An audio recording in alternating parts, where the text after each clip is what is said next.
Welcome to the 97th episode of the Nerdom and Other Nonsense Anime Podcast. Today we'll be breaking down anime that aired during the 10th week of the spring 2019 season. As always, we include timestamps in the description of the YouTube video and podcast feed if you only want to hear about one or two specific shows, since everything will be spoiled like always. My name is Leo, and everything I say during this episode has been re-subtitled by Netflix to make it sound slightly less gay. Also with me are Bcom and Kat. Can you explain that, Bcom? What the fuck, Bcom? Well, okay, there's this whole controversy with the new Evangelion, which hit Netflix like a couple days back, and they did a new dub, and people have been like saying whatever they say about the dub, but they also like did a new translation for the subtitles with the Japanese audio as well. Oh, okay. And so, there's certain scenes like between Kaworu and Shinji, especially. There's one in particular where Kaworu basically tells him that the way he's been acting towards him, it means that he loves him. And Netflix... Oh, I remember that scene. Okay. Yeah. Netflix chose to retranslate this as I like you instead of I love you. What little fucks? They Pretty did much. that to the wrong community. Well, like, if Netflix is American, what the fuck do you think they're doing? Well, so then there's this whole controversy because like this dates back to with like the Evangelion movies were like relaunched. The rebuild movies came out, and like the third movie came out that had so many like different changes from like the original show, especially with the relationship between Shinji and Kaworu, which is like far more blatantly like homosexual than even in the show. And so when Funimation got like the dubbing rights to that, they like picked up on that and they're like, all right, we're going to like take this even further because like, if Japan is going this far as Americans, we have to take it a step further. And so allegedly like a Studio Car executive was at Otakon when this first showed in the United States and was like horrified that the American like weebs in the audience were like cracking up and laughing at the movie because apparently they felt the movie was supposed to be very serious. and so like apparently like that's why like the Ava dub for the movie like did not come out for a long time in the US because apparently Studio Kara went back and they were like, all right, we're gonna like oversee the Funimation dub of this every step of the way. They're going to completely redub the movie, and it's going to be way more just like traditional dubbing, like no like extra steps taken to make anything more localized. And so that's why like a lot of that dub is really awkward now in the released version. And so people are saying that like, oh, it's just a continuation of that where like Studio Kara who make Evangelion now are just like really hands-on with the dub and the subtitles. You did say, come on, Netflix is an American company. Why would they do that? But, we also did take the Yuri out of Sailor Moon.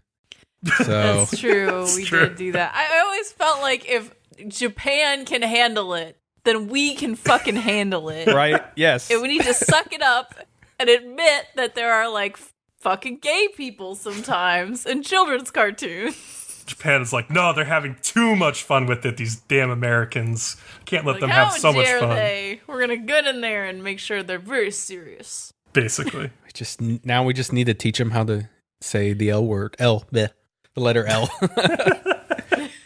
Oh my god, it is really funny when you. Bcom's gonna rant later, guys. Just a heads up. I know. When you hear someone with a Japanese accent or a Chinese accent and they cannot say the like the sound or the L, the LR, yeah, that's, and you're like, oh, I know, I understand. Like there are things that there are syllables that you have that I can't say, but I have some selfish personal gripes about that when it's going to come to our Sarazanmai discussion later. I do remember reading an article that because the Japanese never hear the L word when they're younger, they never learn to physically say it. So that's why it's so hard for them. They've never heard it before. Yeah, it's hard. Yeah, it's not something you grow up with. That would be difficult to change your speech pattern. So yeah, it's like rolling R's if you don't speak like Spanish or Italian or something. That's really hard to do for certain people. I can't do rolling I can't R's. do it either. I can fake it, but I can't do it. Yeah. I can't even fake it. It's not even... Okay, how about some nonsense? So what about you, Bcom? So I played like a really old video game this week. Well, it's not that old. It's like 2 years old. I guess that's really old these days. Yakuza 0. And I had played like maybe the first 2 hours of this game back around the time it came out. And I was like, oh, I kind of like it, but I just don't have the time for this because it's like a very slow paced, like third person action game with a lot of cutscenes where you play a member of the Yakuza who has been like exiled, and you're trying to like make your way in like fake Tokyo, Japan, and you are basically going up against a lot of guys on the street who are like, "Ora, ora!" and just like beating the shit out of them, and having lots of goofy side quests along the way. And so I finally got back into it because I had some time. And like, let me describe one side quest in this game, because Kat, like, if you ever play this game, you will love it so much, because it's just like Yakuza people doing Yakuza shit, and it's like your favorite thing ever. Oh, nice. But there's one side quest in particular I thought was really funny, where it's the 80s, because this is like a prequel to all the other games in this series. There's a bunch of them. And a performer is coming from the United States named, quote, Miracle Johnson, who is very clearly Michael Jackson, because he's going to film a music video in Tokyo with a lot of zombies. And like the guy who's supposed to like produce the music video is missing. And so this guy on the street is like looking for someone to replace him, and he sees like you, who is like big, scary former Yakuza man. He's like, "Oh, you'd be a perfect producer for this music video." And so you go meet with the director of the music video, who is named Steven Spiner, the director of like PT or BT or something. Oh God, Steven Spielberg. Yeah, got it. And so basically, this mission involves like Michael Jackson moonwalking down a street as you beat up a bunch of zombies that are trying to kill him the entire time. It's just, like hitting them with like chairs and shit. It's so ridiculous, and it's just like hilarious. And he's doing all these Michael Jackson moves and making sounds. It's just one of the goofiest things ever. And there's so many dumb things in this game, but it's really goofy. It's really fun. And Kat, if you ever get a chance to play it on PlayStation, you would really like it a lot, actually. Yakuza 0. Check it out. Nice. Okay. Leo, you have nothing? Nah. How dare you have nothing? This has not been an exciting week. Okay, well, so I had a few things. So first, I went to a wedding. Woo. So my friends got married. Boo. They're very, very cool, very geeky people. So they had their reception at Wonder Lab, which is like the Children's Museum in Indianapolis, but like smaller. Huh, okay. Very fun. There's a sculpture in this museum that I thought it was just a weird rope sculpture. So it's got these like wooden blocks, and they're all suspended in the air with all this rope. And I was like, that's an interesting sculpture. And then I found out it's actually a climbing wall thing. It's not a sculpture. And like little kids can easily fit because like they're so small, and they can crawl up in those little fucking crannies. But if you try to get a bunch of grown-ass adults to climb, who are also drunk, by the way, to climb this sculpture, it does not go as well because those tiny spaces are not meant for people in formal wear. Oh boy. What happens? Just rock climbing in general. So it started with the bride and groom climbing it. Like that was how they started the reception. They like played the song higher and higher, and they fucking climbed it in their wedding dress. Oh my god. Like, what are you doing? And like there were a few points where you could totally like the bride kind of flashed us because like it's hard to get in there without flash. Wow. Is she still in her dress? Like, oh yeah, my well, god. she's in her wedding dress. She's trying to climb. That's I found the picture of what you're talking about. This is actually a kid. We have the Commons Mall, and there's a kids playground, and they got one of these in there. Yeah, but it's a decently sized one. Like it's 2 stories. Mm-hmm. So it's like I was like, oh my god. So of course, later on in the evening, after like 4 or more beers, I was like, we're gonna climb this. So oh my god. me and my boyfriend, we fucking climbed it. I totally flashed a few people because I was also in a dress. Mm-hmm. So that was interesting. I did almost get stuck on the way down. We took a bunch of pictures at the top, and I was like, yeah. And then I was halfway down, and I literally for a while thought someone was going to have to pull me down because I was fucking stuck. And then I was like, oh, thank God I got out of that. Jeez. It was very fun. And then that same weekend, we decided that we were going to go adopt a kitten because my fucking cat gets really lonely when I leave. It really does. Oh my God, he gets so miserable. He's like, meh! And as listeners of this podcast are probably well aware. Yeah. Because usually my dog is with him. And so when I take my dog to boarding when I'm away for long periods, like I will be in a few weeks at Anime Expo because I'm going to the Anime Expo in LA. He gets really fucking depressed. There and so I was like, what? Oh, you can hear him now. Just heard him. So I was like, I'm going to get a kitten.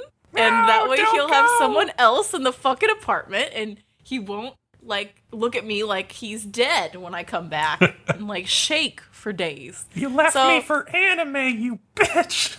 Yeah, pretty much. I'm like, here's a very young thing to play with. Like, you have fun being a older brother, I guess. I don't know. So we picked out this kitten. So today we were gonna go pick up the kitten, and they fucking lost the kitten. They lost it. The animal shelter lost the fucking kitten, and they're all individually microchipped too. What? So like, oh, you can tell us this. Well, how the fuck do you lose a kitten?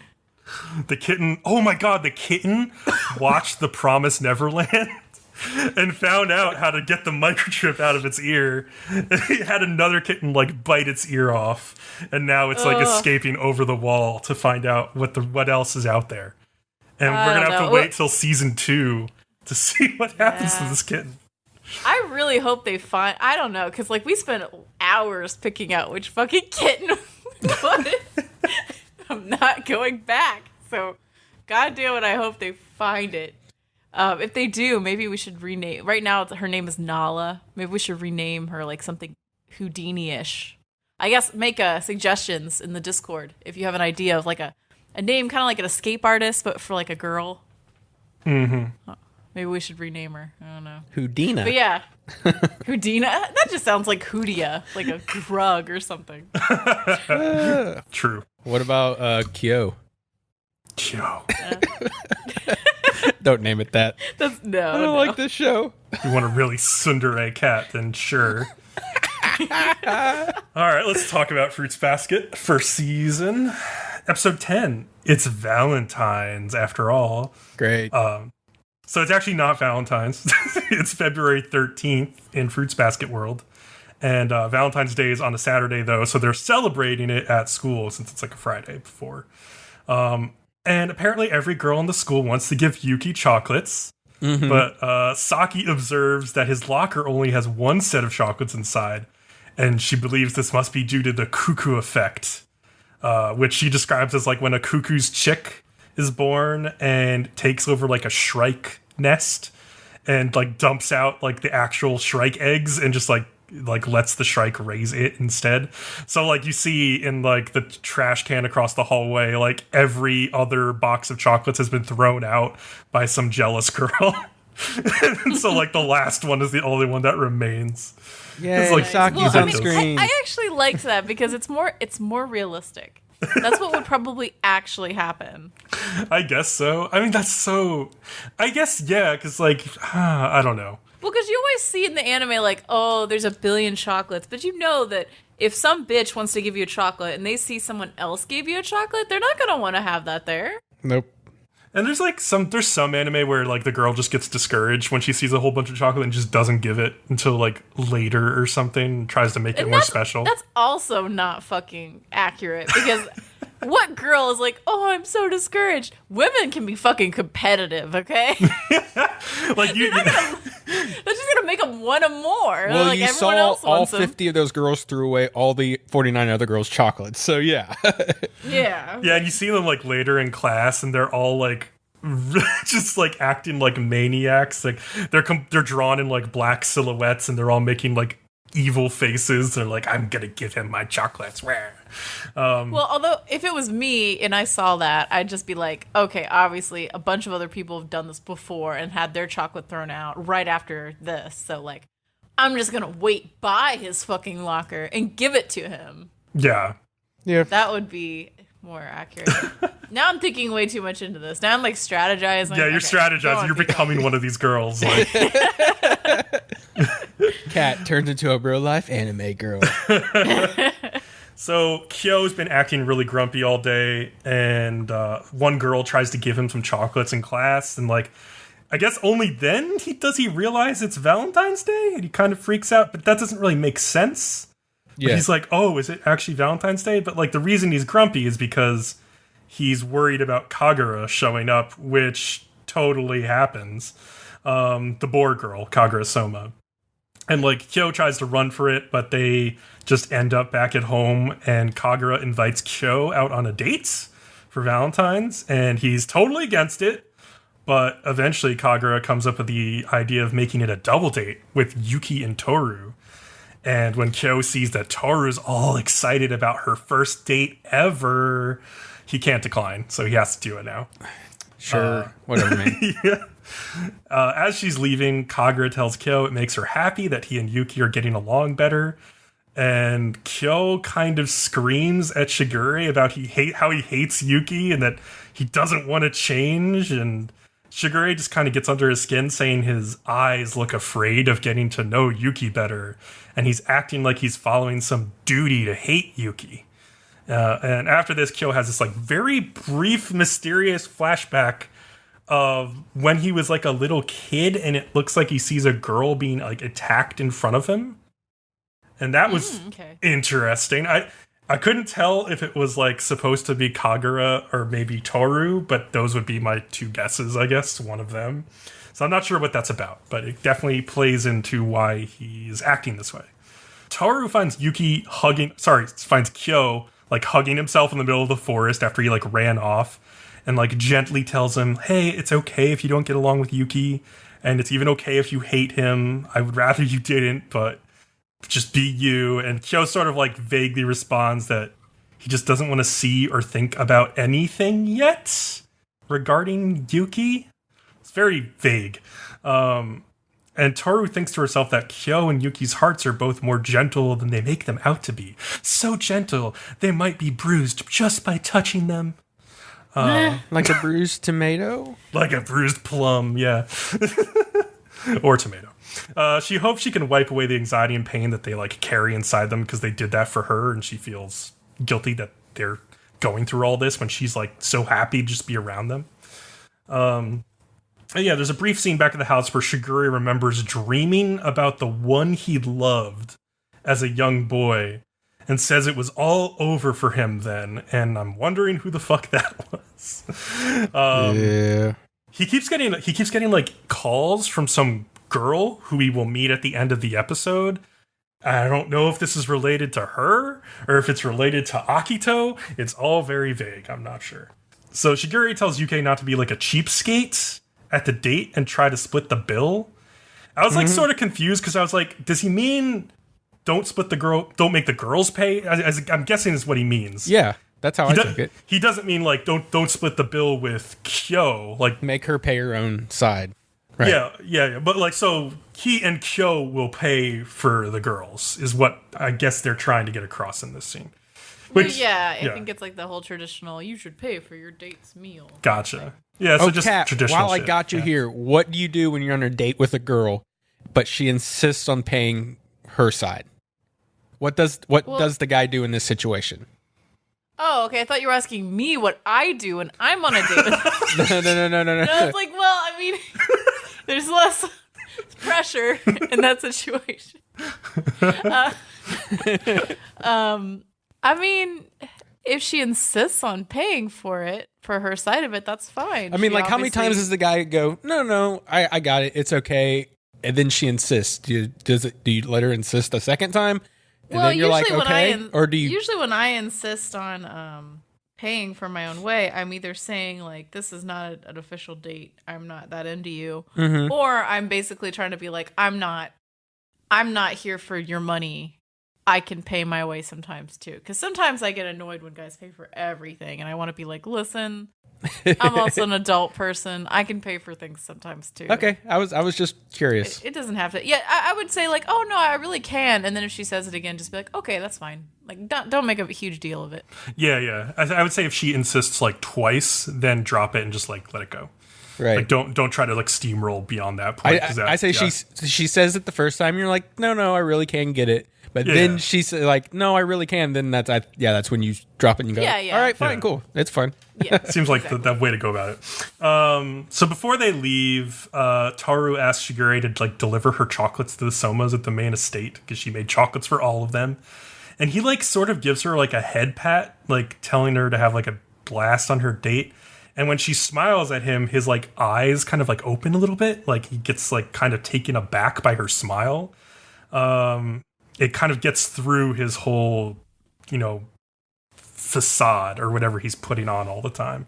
And like I feel like he's reminded of someone he loves in that moment, which he kind of talks about later in the episode. But he gets another message on the answer machine from that same girl telling him not to run away. And then like because she tells him not to run away, he's like, I'm going to do exactly that. So Toru's still thinking about this on their date. So Yuki tells her a story about how someone once said Shigure was like a ripple on the water. Like the tide comes in, and as soon as you try to like grab him, he like recedes away from you. And Yuki's like, I always hated that metaphor though. He's more like a jellyfish riding on top of the wave who like stings you. Which I was like, yeah, that makes sense. Nice. And so we see like this brief moment of the double date, which starts at this movie called Mogita and the Last Crusade, which was like kind of like some Pokemon Digimon movie thing. And I was just laughing because like Toru and Kagura are both like crying their eyes out, and the guys are like totally not into this movie at all. Typical Valentine's Day type movie. But they keep cutting back to a conversation between Shigure and Hattori because he's at the estate now, where Hattori accuses Shigure of using Toru along with Akito as like a pawn to advance both of their own interests and plans that involve like Kyo and Yuki and whoever else. And then there's like a lot of vague conversation about how Hattori and Shigure prayed back in the day, and like how Shigure is still hellbent on keeping some dream alive no matter who gets in his way, even if he has to hurt somebody really innocent like Toru or Kyo or Yuki along the way. And like Hattori's like, well, one of those three is going to end up like punching you in the face if you keep going the way you are. And like, this is all like fascinating to me, but it's all just like also so vague and mysterious that it's like I just don't know what to feel about any of it. Are you guys feeling the same way? They're not giving you a lot at this point. Yeah, they're still keeping it very vague. So you're not really sure what's going on. You just know that something is going on, and that you've gotten a glimpse that like Shigure is not as innocent as he seems. And I'm not interested at all. And also that Shigure is very close with Akito. Yeah, because he goes to like kind of like he it seems like part of his whole plan by going to the estate was to like step in as like Akito's like doctor for the day and like give him a checkup. And like when he gets to him, he tells him like he's like the most important person to him or something. And yeah, so that's very interesting because you're like, oh, it's almost like Shigure is Akito's spy within that house with Kyo and Yuki and all that. It seems like it, yeah, but then they kind of make it weird because like immediately after he says that, Shigure like thinks to himself like, I will tell like whatever lie I need to tell to get what I want. And it's like, oh, is he lying to Akito? Is he lying? I know he's lying to Toru, but like... Or maybe he's lying for both. Maybe he's a double agent. You're really not sure. Yes, yeah. But there's something going on there. Yeah. But yeah, he's like, oh, Toru's like pure nature makes him feel incredibly guilty and dirty about the way he acts at all times. So that was interesting. And yeah, when he finally gets back home, there is this short, silver-haired woman in front of the house who's like seems like broken down and defeated. And this is clearly the woman who's been calling and leaving messages for Shigure. Mm-hmm. And she fucking pulls out a razor blade and she's like ready to cut her wrists and kill herself until Shigure shows up and tells her, don't die in front of my house. which is a little dark. And we find out that her name is like Mi-chan, or at least that's his like pet nickname for her. And she is Shigure's editor, who's basically just like doting on him to finish his like writing. And she's basically like, I'll follow you wherever you go to make sure you get your stuff done. And he kind of playfully thinks to himself, like, catch me if you can. Which was like, I couldn't tell if he's like in love with her or if he like hates her. It's so hard to tell with Shigure. He's really difficult to read. I wasn't getting any of that at all. I mean, it's hard to get anything from him because he's so vague. I think he just enjoyed messing with her a little bit. That's really what I got from it. It's possible. Like, I don't know if it goes beyond that or not. But, yeah, he does seem to be running away from her the whole episode. But I guess we'll maybe find out more about her. But yeah, she just does come off as like an editor for now. But maybe there's more to it. We'll have to wait and see. What I found out this episode was I was really only enjoying it whenever Saki and Arisa were on the screen. They were fun, yeah. They were really fun. Yeah. Like Saki was doing that thing, like the cuckoo's nest, and then later on when both the girls were like rubbing on Toru. Oh yeah, because that was really funny too. They're like, oh, as long as we like have her and she's happy. And I was like, what? You guys are so great. But other than that, man, I am totally jumping ship on this show.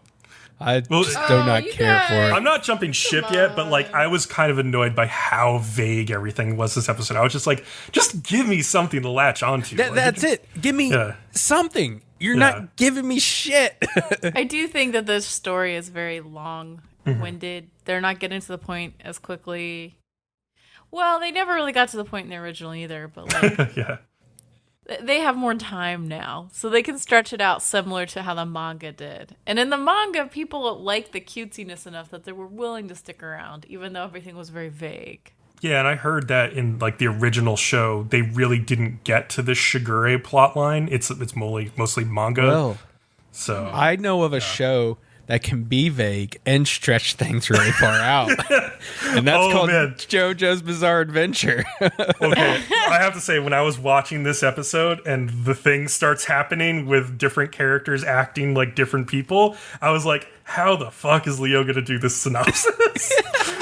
I had to use my wording very It took me forever. Clearly. First of all, to remember who was in whose body, because I was like, how am I supposed to remember which people? I don't understand how both of you had a problem with that. Like, I knew who was who, like within seconds when they were on screen by what they said and what they did. I just guessed wrong initially, and so like I had the wrong first guess because like I was like, it's hard to tell which one is like Narancia and which one is Mista because they mostly act like the same goofy type of thing. They're both stupid as all fuck. So, I mean, they're not that different. Yeah, I agree with Bcom there. Yeah. It's easy to see which one was Trish, but I mean... Well, no, it was easy to know who Mista was. They had a fucking pistol on them the entire goddamn time. that was like the dead giveaway. So anyways, this is episode 34. The Requiem Quietly Plays Part 1. This episode has an interesting opening where it's going over the OP and suddenly Diavolo interrupts it and just says this super cryptic shit. I was not prepared for that. I was like, what the hell is happening?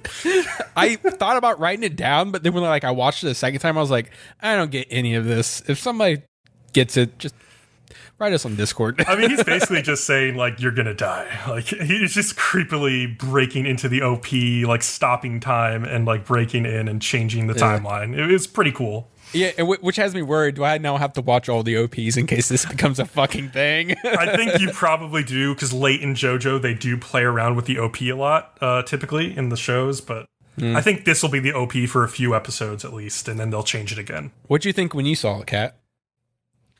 I thought it was interesting how they changed the part in the middle. A lot of that stuff was so fucking cryptic. I was like, what the hell is going on? Are we supposed to like read into this? Like, yeah. But I think you are a little bit. And I think we'll understand more once this arc has ended, probably. But yeah. Yeah, I did ask Leo. I was like, is this something they've done in other JoJo's? Because I figured maybe it was like a tradition. Oh yeah, but apparently not. Oh no, it totally it is. Yeah. Like they did this in part 4. Like there was a huge change in the OP in part 4, which I guess I won't spoil for people because it's a major spoiler for the series. Damn, but I didn't even know that. That shows I don't watch OPs. Oh really? Yeah. No, it's like it's one of the best parts of that show because like the villain in that show has a very specific power, and the OP changes because of the way that power works. In a very interesting way. I'll show you afterwards, Leo, but people who have watched part 4 definitely know what that is. Yeah. Okay, because I wondered if this was the first time they'd done this. I did find the thing where it says like time ceases to exist or something. Yeah. Interesting. Yeah, it's part of his like power. that makes sense with like the weird skips that they keep having. Yeah. I wonder if the in the climax of the show they'll actually reach a point where there is no more time, and what that would even look like. That's like such a mind bender. I can't even imagine how you would make a show. Yeah, that'd be weird. Oh, this isn't their first dip in the how time works. So, we see that it wasn't just Diavolo who fell asleep, but also even all the pedestrians outside of the Coliseum. Oh my god, the one with the baby and the mom! Give me a minute. Hold on. Yeah, we're gonna get to that. I'm getting there. Okay, I love that too. You're jumping ahead. We'll come back to that. Okay. And to make a long story short, if you have seen Freaky Friday, then you kind of know what kind of situation we got going on here. And like, so this is what happens. Like, you see Giorno's body wake up, and he's like trying to figure shit up, and you see shit out, and you see Trish's body wake up and try to figure stuff out, and immediately Trish like kicks up the gun and grabs it, and I was like, Trish can't do that. Mista can. Like, I was already like, hold on. What did we switch? And I guessed it right off the bat. So it's like I missed that. It killed me that you struggled. Like when I read your notes, I was like, how did you struggle? I was already suspecting it before they said body switching. I guess when she did that, I wasn't even thinking about it yet, and so I didn't think about that. But if I had gone back and seen that, I would have made that connection probably. Okay, like it just felt like it was like they made a big deal of showing Trish had this sudden ability to like kick up the gun and catch it, and I was like, huh? So what it turns out is Mista and Trish have switched bodies, and like I said, that somehow confused Bcom because he's clearly going for the gun. And Giorno and Narantia have switched, and this really leads to like a bunch of really funny gags. And like Mista's freaking out, like touching his fucking crotch because his junk's gone because he's in Trish's body, and he's like looking at his boobs. He's like, "What the fuck is this shit, man?" What are these things on my chest? He's like, "Why are these here?" And there's like, more importantly, it's what's not there. And then you see like Mista's body looking at themselves, but it's Trish, and she's like, "I'm a smelly man now. I have hair on my fingers." I mean, all the antics are really very entertaining. That was pretty funny. But interestingly, of everybody, it's Narantia who starts to wonder who Bruno switched with, since they finally figured out they have all switched, bodies or whatever. And that was the thing I immediately caught on to. As soon as I knew people switched, I was like, oh, I know who Bruno switched with. Yeah. So that I knew immediately. But yeah, we get the confirmation towards the end. They also quickly question what stand could do this, and like, what would be the point of having this power? They also figure out their stand's powers, for whatever reason, have been like supercharged. Like everybody's stands are faster and more powerful, but they're like, what's this about? This is weird. That was kind of BS. I don't get why that's happened. That's just like a whatever, it happened. That didn't get explained in this episode. Yeah. Some other things did though. So using Aerosmith, they scout the area and they see that the people who have switched bodies also, there's like a cop and a guy handcuffed in the back seat who have switched, and then there's like another cop and a bird have switched, and there's like a man and his dog is switched, and finally a woman and her baby, which was really funny to me for some reason. I was like, that's fucking weird. Because like the baby like looking horrified at her crying mother who is her baby. Who is her body. It's so weird. That's going, wah, wah. And the mom's like, eh, and the baby's just like, fuck. This thing came out of me. Like, yeah, so what I did to help baby, separate like, stuff staring directly up her fucking dress too, from the angle. Yeah. So what I did is how I separate everything is basically I referred to everybody who they actually were, but when I had to refer to like their body doing a physical action, that's when I used so and so's body. Okay, gotcha. Yeah, so that seemed to worked out. So I don't understand why this would be part of the time stand. It makes no sense. it doesn't have all. anything to do with a time stand. Well, but like I don't know. This whole thing is confusing. It has to do with the arrow. Well, but isn't that also part? I don't know.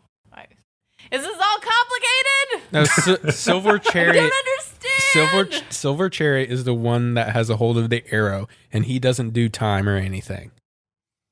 He's So just the arrow is different than the time stand. Yes, Yeah. But we don't really know what the arrow does either. we kind of do. We vaguely know after this episode, sort of. But like Yeah. but not really. We just know it does weird things to stands. It has some type of power. That's in here. We'll get to that. So I don't remember if I said this or not, but they start to think that Bruno likely. Oop, am I farther? Nope, I'm right here. Okay. So they start to think that Bruno likely switched with Diavolo, but Trish shoots that down, saying she can't sense his soul in his body. And then the turtle starts to fucking talk and says he is pulling her off. Doesn't it just say like the pain, and I'm like, what the fuck are you talking? He said like his soul's barely holding on or something. He tells him this is his stand's doing because it's using the arrow. When it got stabbed by the arrow, which he comes to a story in a second, his stand gets a new power or something. His stand has also gone berserk because he doesn't have the power to control it. Okay, so Polnareff apparently figured this ability out as he was recovering on a farm after Diavolo defeated him. The arrow had fallen behind like a dresser, and because he was like wheelchair bound, he couldn't get to it, so he had to summon his stand to get it. But when it went back to grab for it, it actually pricked its finger, and then the same thing happened with like all the people around him. Like the farmers started mooing, all the cows were like asleep or something like that. He also had to take the arrow from his stand before it went berserk. He also figures that somebody with enough power might be able to control their stand, and if they could, they would then have control of people's minds.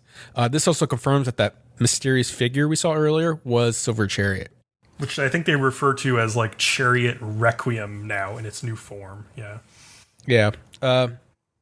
Polnareff also tells him that Diavolo is a duo and that he was working with some kid.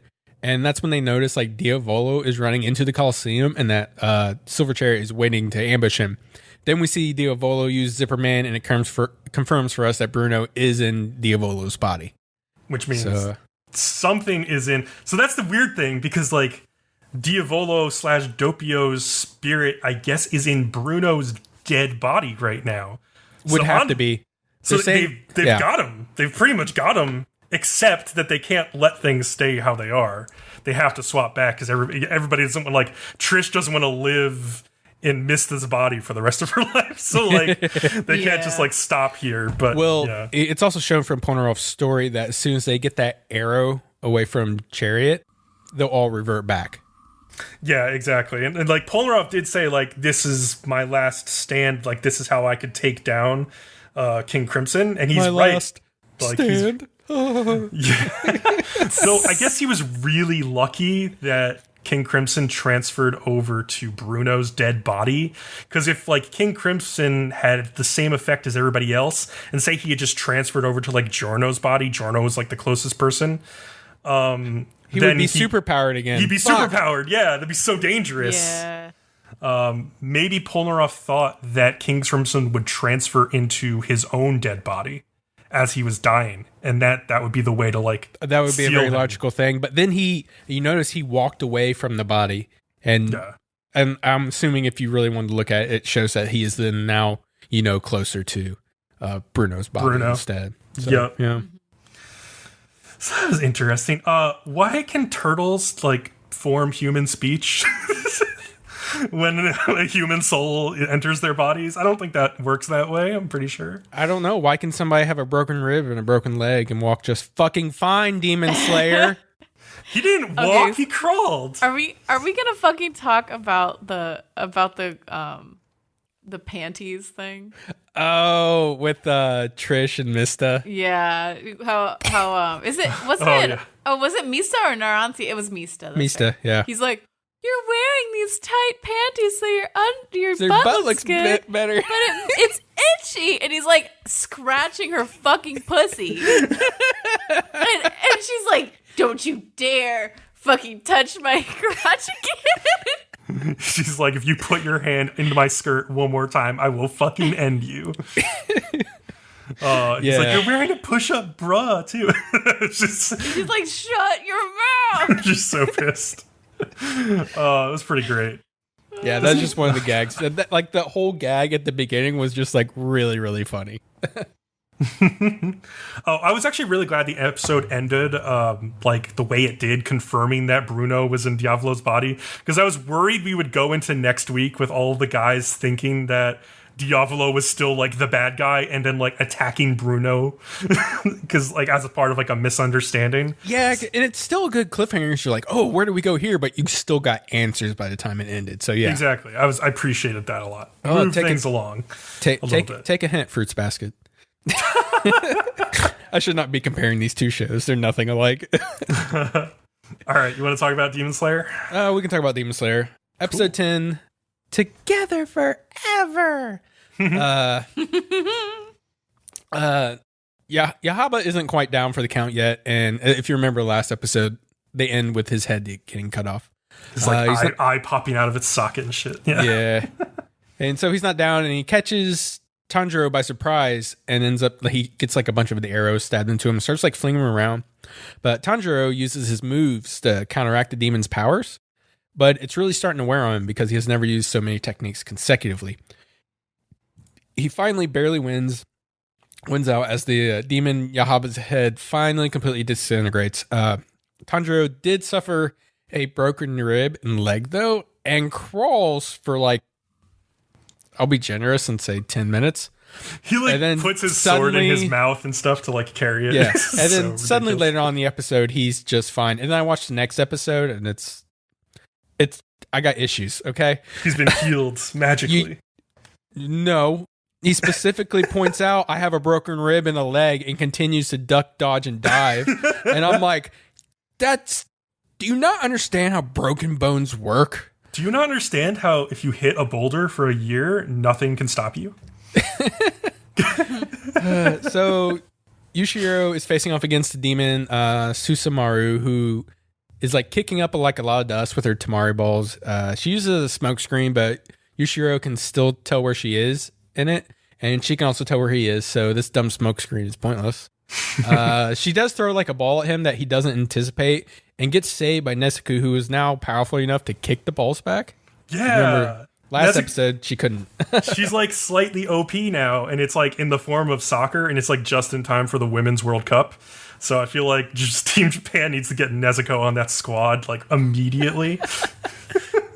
Okay. So Nezuko and Susumaru begin a match of kicking the ball back and forth until Nezuko like just finally wins. And on the sidelines, Tamayo and Yushiro are amazed at how powerful Nezuko is getting without consuming human blood. It's just her own willpower. Tamayo also realizes that Susumaru is still stronger and she needs to step in and do something. So she does just that and questions Sasamaru if she knows Kibujutsuji's true identity. There's too many goddamn names. She also says the man is a coward because he's the reason the demons try to kill each other but can't, and he doesn't want them teaming up and taking him out. In her haste to defend Kibutsuji, Sasamaru accidentally says his name because of Tamayo's power working on her like a truth serum, basically. This causes a curse to activate so that it's a demon that a curse he uses so that the demons don't give away anything about him. And I guess. Oh, so is that what it is? It's just like if they say his name or like say anything about him at all. Yeah, it kind of So that's why like Tamayo using the truth serum is like actually kind of like a stone cold move. Yeah. I mean, they wanted to kill them. They knew that from the beginning. Yeah. So what Kibutsuji does is he gets his cells in their body, and then they activate. And what happened in this case is it transformed into like these 3 arms and shot up from like her stomach, chest, and mouth. And then they like proceed to pop her head like a zit and then just like dismantle her body. Pop her head like a zit. Pretty much. That's what you fucking use. I said crushed her head like a bug in my notes, but like still, Oh my God. either way. But like it is more like a bug. Like she's just a puddle at the end, and you're like, okay, she's dead. And then the other girl's like, she'll be dead soon, and you're like, what the fuck? It's Remember they puddle. can regenerate. So like It's literally a puddle. so only sunlight and swords of the demon slayers and Kibuchi's cells can actually kill demons. There's only three things that can kill them. So yeah, I get like it says something like his cells would devour theirs or something, or dismantle them until they got stuck in the sunrise or whatever. I also like how Nezuko got sleepy from Tamayo's like truth serum, so she just like slept through all of this. She's just like, I'm tired. Yeah, it also turns out that Sarazanmai wasn't actually even one of the 12 Kizuki, because it turns out they have numbers on their eyeballs, and she doesn't. Which, by the way, we are so going to appreciate when we have to identify those people down the road. And we're just like, oh, it has the number right there on their eye. Yes. They're going to be strong. She's basically saying there are way stronger demons out there. And also, I don't know how this mangled mess of flesh can say anything, but it says Mari and play with me, which makes Tanjiro believe she was just a child. And which is nice. I like how he has empathy for the demons that he takes down, even if they are assholes in life, like, because he sees like the tragedy of like their whole condition and how Muzan Kibutsuji like took advantage of them, made them this way. Yeah, and then they go back inside and Nezuko's like hugging everybody and patting Yushiro on the head, and like Tamayo is moved by Nezuko hugging her and is like brought to tears at the thought that she must think of them as family. Apparently she must not got much love in her life. She also offers to take Nezuko with her since she might be safer from the battles. Tanjiro declines when like Nezuko grabs his hand and he's like, no, we'll stay. No, we've promised each other we'll stay together forever now. There's also like this brief flashback of Yushiro and Tamayo is asking him, like, I'm going to take away your humanity, but you will be able to live again, before she turned him into a demon. Also, Yushiro tells Tanjiro the one thing he always wanted to hear. Your sister, she's quite a beauty. Yeah. That was really cool. I mean, he kind of did owe it to him, though. Yeah. It's still great. And then, of course, the crow visits and yells at him, Southeast! Repeatedly, Southeast! Southeast! I fucking hate that crow. I hope it dies. God, that crow. But then Leo's right. They make fun of it, though. They do make fun of it. So Tanjiro then runs into the blonde kid from like the trials, begging this girl to marry him since he could die any day now, whatever. And the show realizes that the show does realize that these crows are annoying as fuck, because Tanjiro talks about it in the after credits. He even does his own impression. He does the crow's voice. It's pretty great. Like, next week, Nezuko. Nezuko's like, oh, you nailed it. She can't talk, of course. Well, of course, she can't actually say that, because, they fucking muzzled her. I was laughing at that last scene with, like, the blonde kid, because it's like, oh, wow, 11 episodes in, we're going to meet, like, the second member. They finally get the guy from the opening. Now. Oh, my God. Where's the other guy with the boar head? We still don't know.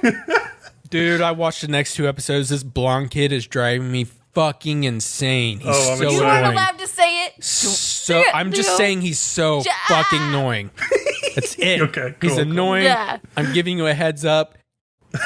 You both are going to hate him. Fantastic. Especially Kat. Kat's going to wish the crow actually gets more screen time too. She's going to wish the crow got more screen time than him. Oh, I hope they both die. I hope they're like standing on a cliff and it falls off. Just die. And the crow does not fly away. No, the crow gets hit by a boulder as the cliff falls. Speaking of falling off a cliff and not dying, Dororo. We were on point with the transitions today. I'm telling you, we're good. Episode 22 of 24. We're getting there. The story of Nui. Nui, of course, being Hakimaru's mother. Yep. So, Tahomaru's entourage rushes back to Daigo's estate on horseback, and they're carrying Dororo with them, who they captured at the end of the last episode. They pass by Jukai, remember the old man who like moves or like puts, what are they called? Prosthetics on bodies that have died. Prosthetics? Yeah, on the battlefield.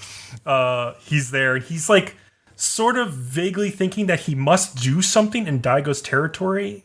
Even with the war coming, he just doesn't know for sure what it is.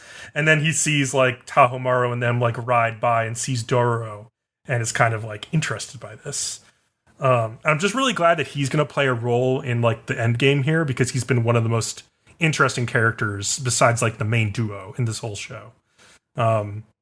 Meanwhile, Yakimaru is alive and he's pissed and he has a demon Rapidash Pokemon on his side now. Yep. So everybody picked up on that one. So Tahomaru checks on Hyogo, who of course lost an arm during the fight with Yakimaru. He also finds out, as we did last episode, that Mutsu has the plague that's been going around. And Hyogo prevents like Tahomaru from going into her room.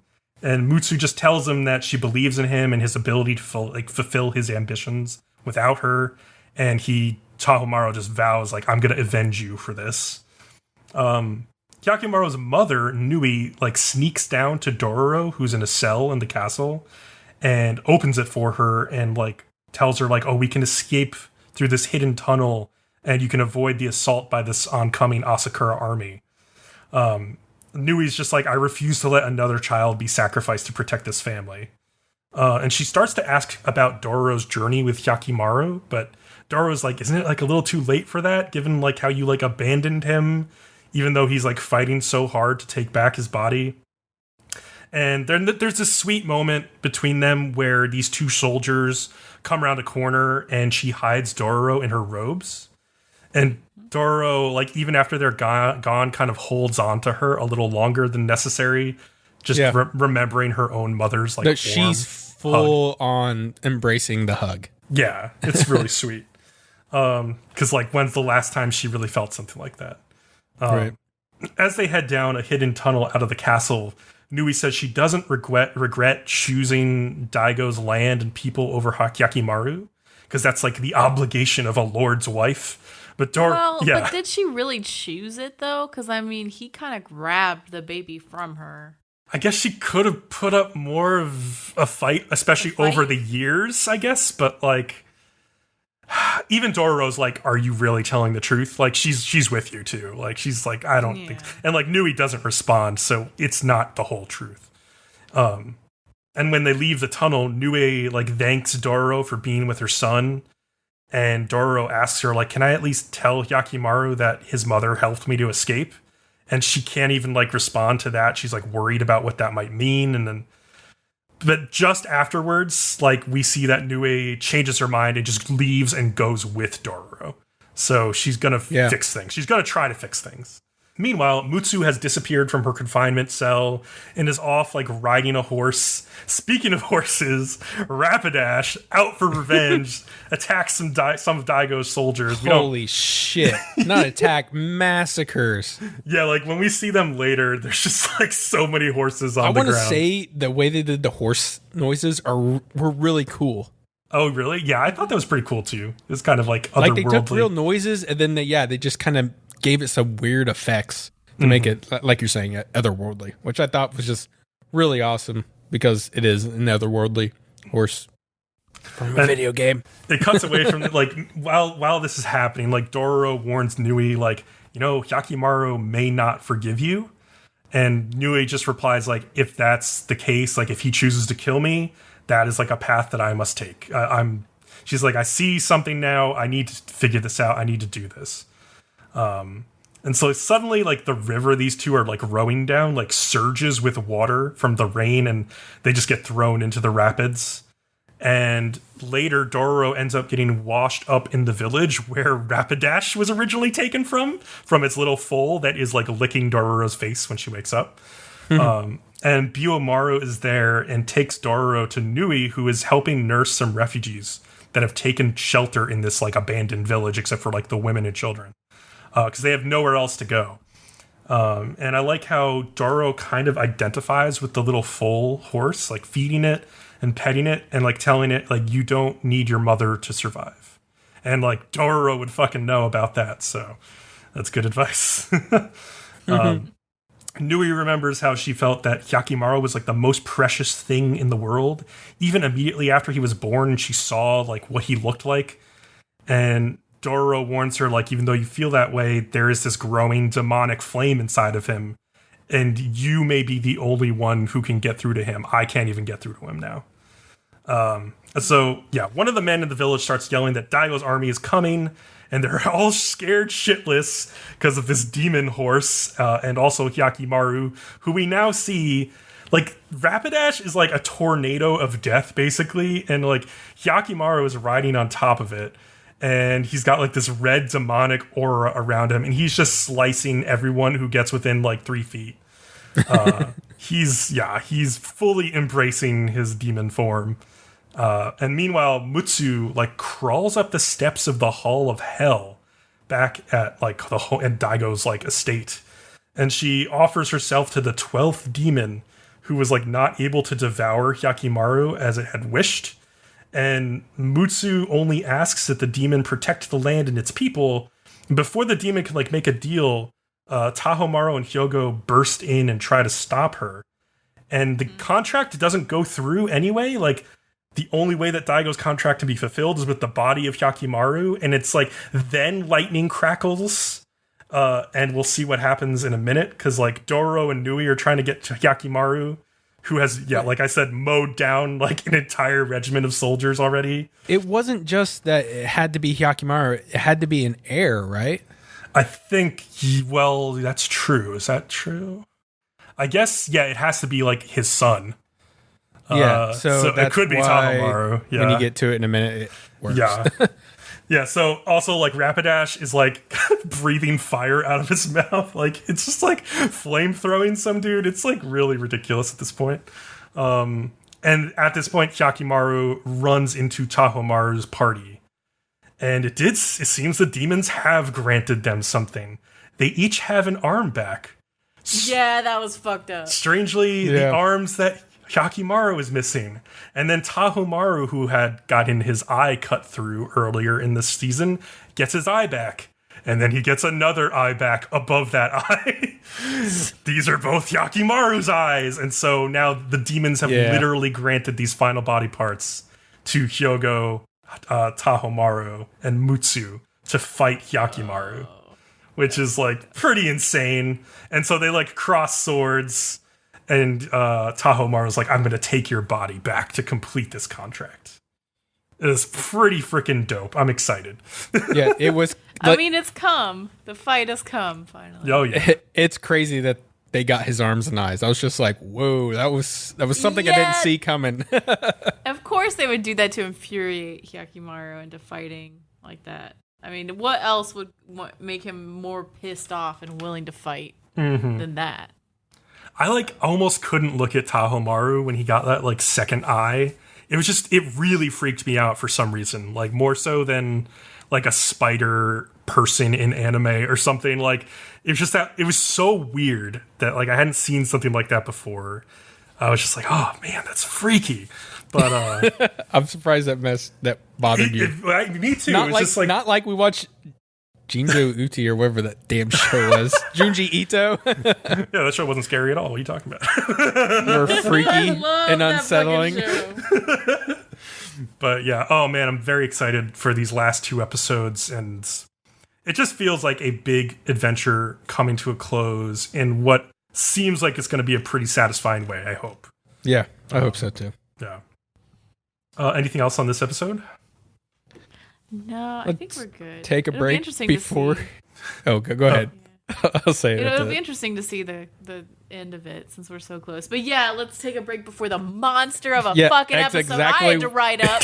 That's exactly what I was going to say. We all need to go take a breather, catch some fresh air. I need to drink a whole goddamn thing of coffee for this. I think you should probably start on whiskey. No, I mean, coffee is better. You'll get more out of me. All right. Are we back with Attack on Titan after this? Yes. Hey. Do you like wrestling?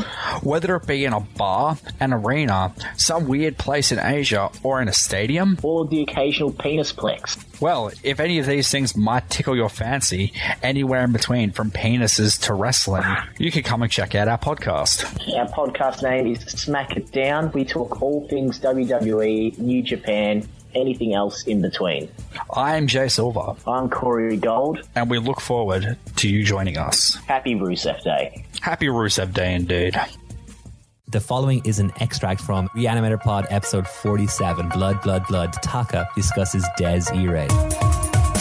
Most of the characters in the show, particularly the villains, have more than one name, like many more than one. For example, the super powerful mage from my synopsis is Karl Kraft, also known as Mercurius, also known as Faust, also known as Saint Germain, also known as Paracelsus, also known as Cagliostro, also known as Copophilia Smudge. Woo! Okay, that last one is a Reanimator special, but the rest are all legit. Like, he actually has those names. How about a few more? He's got more names? No, they're other characters. He actually had that many names, though. Wilhelm Ehrenberg is Kazikli Bey, because why not? Valeria Trifa is Christoph Lohengrin, who's a priest and is commonly referred to as Father. Lord Heydrich is also Reinhard, and Teresia is Rhea, but Fujiren, aka Zarathustra, is our main character, and also refers to Rhea as Senpai. So we never really learn her name until other characters start calling her Rhea. But really her name's Teresia, so I don't really know how that adds up. Ugh. And if you like that and you want to hear more from the Reanimator Pod, head on over to reanimatorpod.com. That's reanimatorpod.com. New episodes are out every Monday.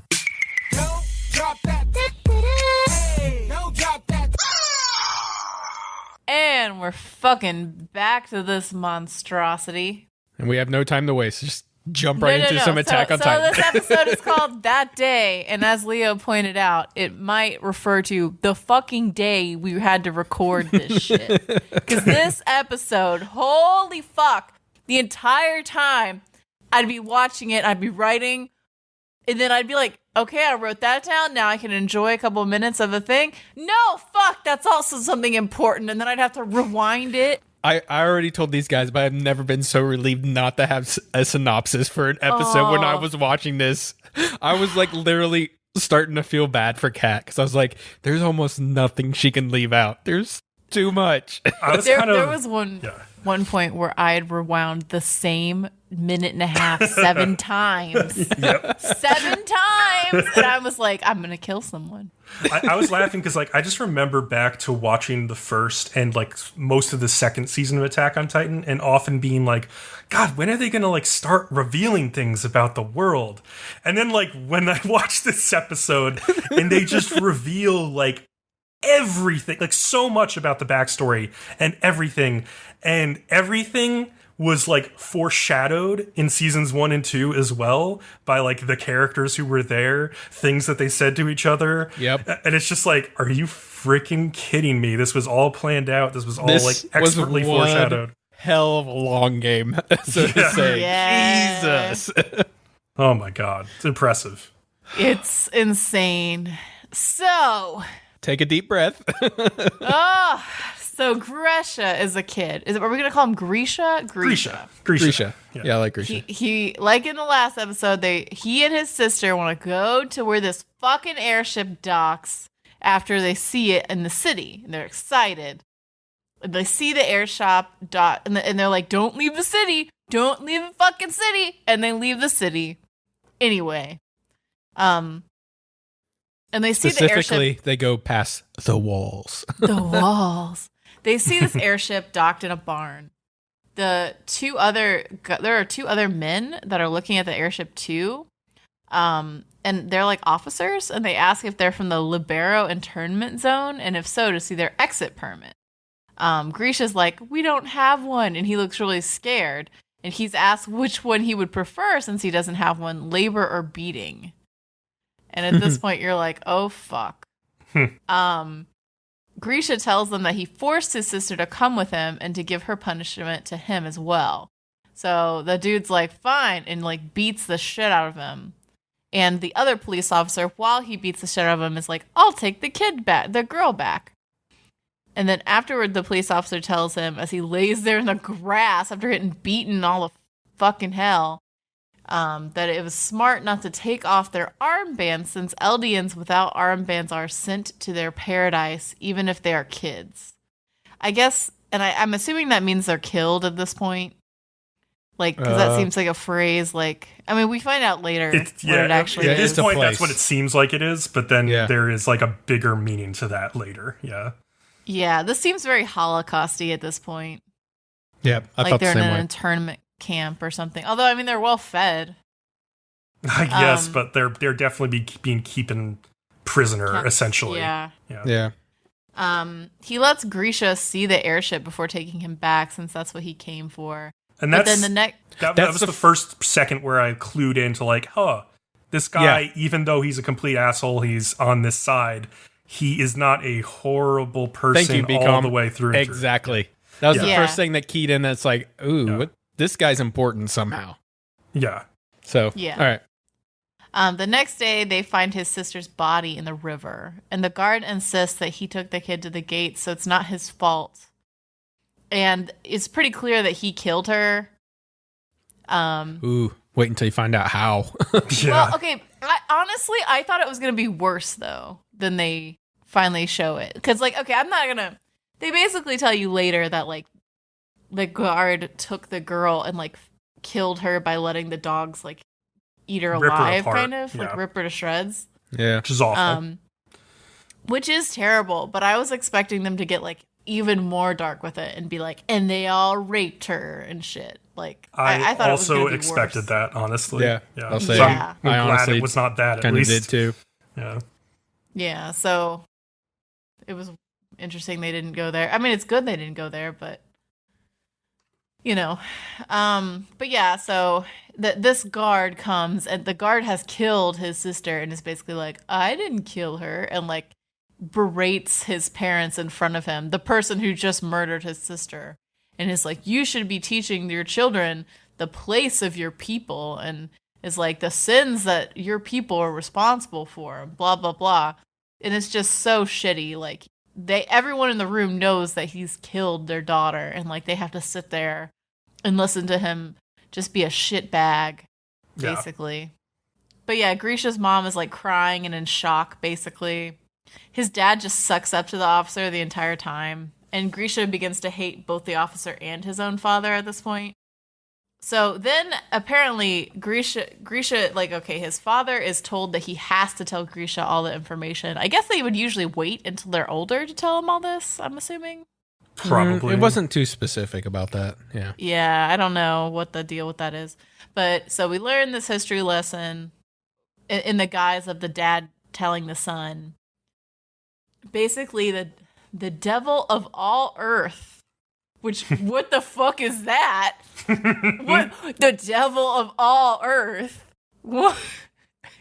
And their ancestor of the Eldians, Ymir Fritz, made a contract about 800 years ago. Isn't it 1,800 years ago? I think it's 1,800. Okay, Yeah. that made more sense, because then they're like, Yeah. and then there was 1,000 years, and I'm like, but you said 800 years. Yeah. It's like, it's almost 2,000 years ago. Yeah. Yeah, so almost 2,000 years ago, made a contract with this devil of all earth, whatever the fuck that is, and obtained the power of the Titans. And then when Ymir died, her power was split into 9 Titans who made up the Eldian Empire. Yep. So the Eldian Empire defeated the great nation of Marley and ruled over the continent.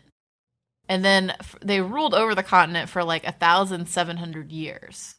So, and the way it's told via Marley propaganda is, thus began the Dark Ages. The subjects of the Eldian Empire were oppressed, the subjects of the Eldian Empire were oppressed, stolen from, and considered inferior to Eldians.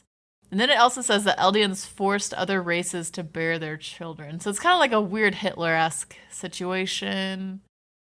It actually reminded me how, like, the Germans got kind of shit on after the First World War, and then that caused them to have all of that. This horrible reaction, like the whole thing and between follow Hitler. The Marley and Eldians, and all of the back and forth that occurs reminded me of that.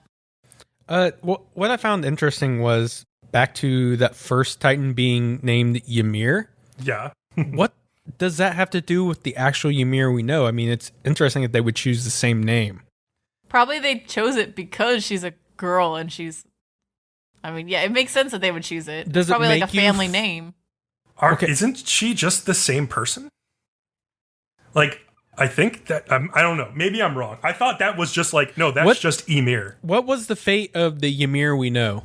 I can't she quite remember. Oh fuck, I can't remember. But remember we got that big flashback with her, like where, like when people realized she was a Titan, like way back then, there was like this like religious like cult around her. Oh yeah. And so I don't know if they were aware of the original Ymir, and that's why they were looking for a girl named Ymir. So maybe she's not the original one.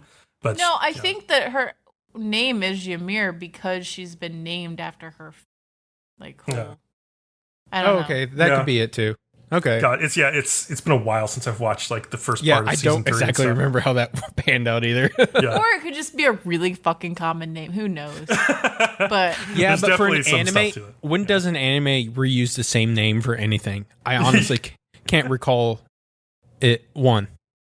yeah, that's true. So that makes me think there is some connection here. There's definitely a connection of some sort. If they're not the same person, they're like the embodiment of the same thing. And, Well, they're not the same person. This was like thousands of years ago. But I'm just gonna say it's a family name. Well, I don't know how long Titans like survive though. That's the thing. I'm not sure. But Well, yeah, I mean, you're probably right.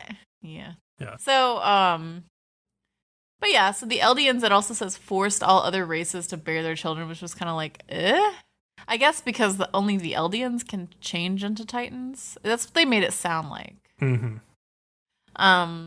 The ethnic cleansing continued for 1,700 years, and I was just thinking to myself, I mean, we have all this hatred between, like, from World War II and all that shit, and World War I, and that was only like that was not that long that all that shit went on. Yeah.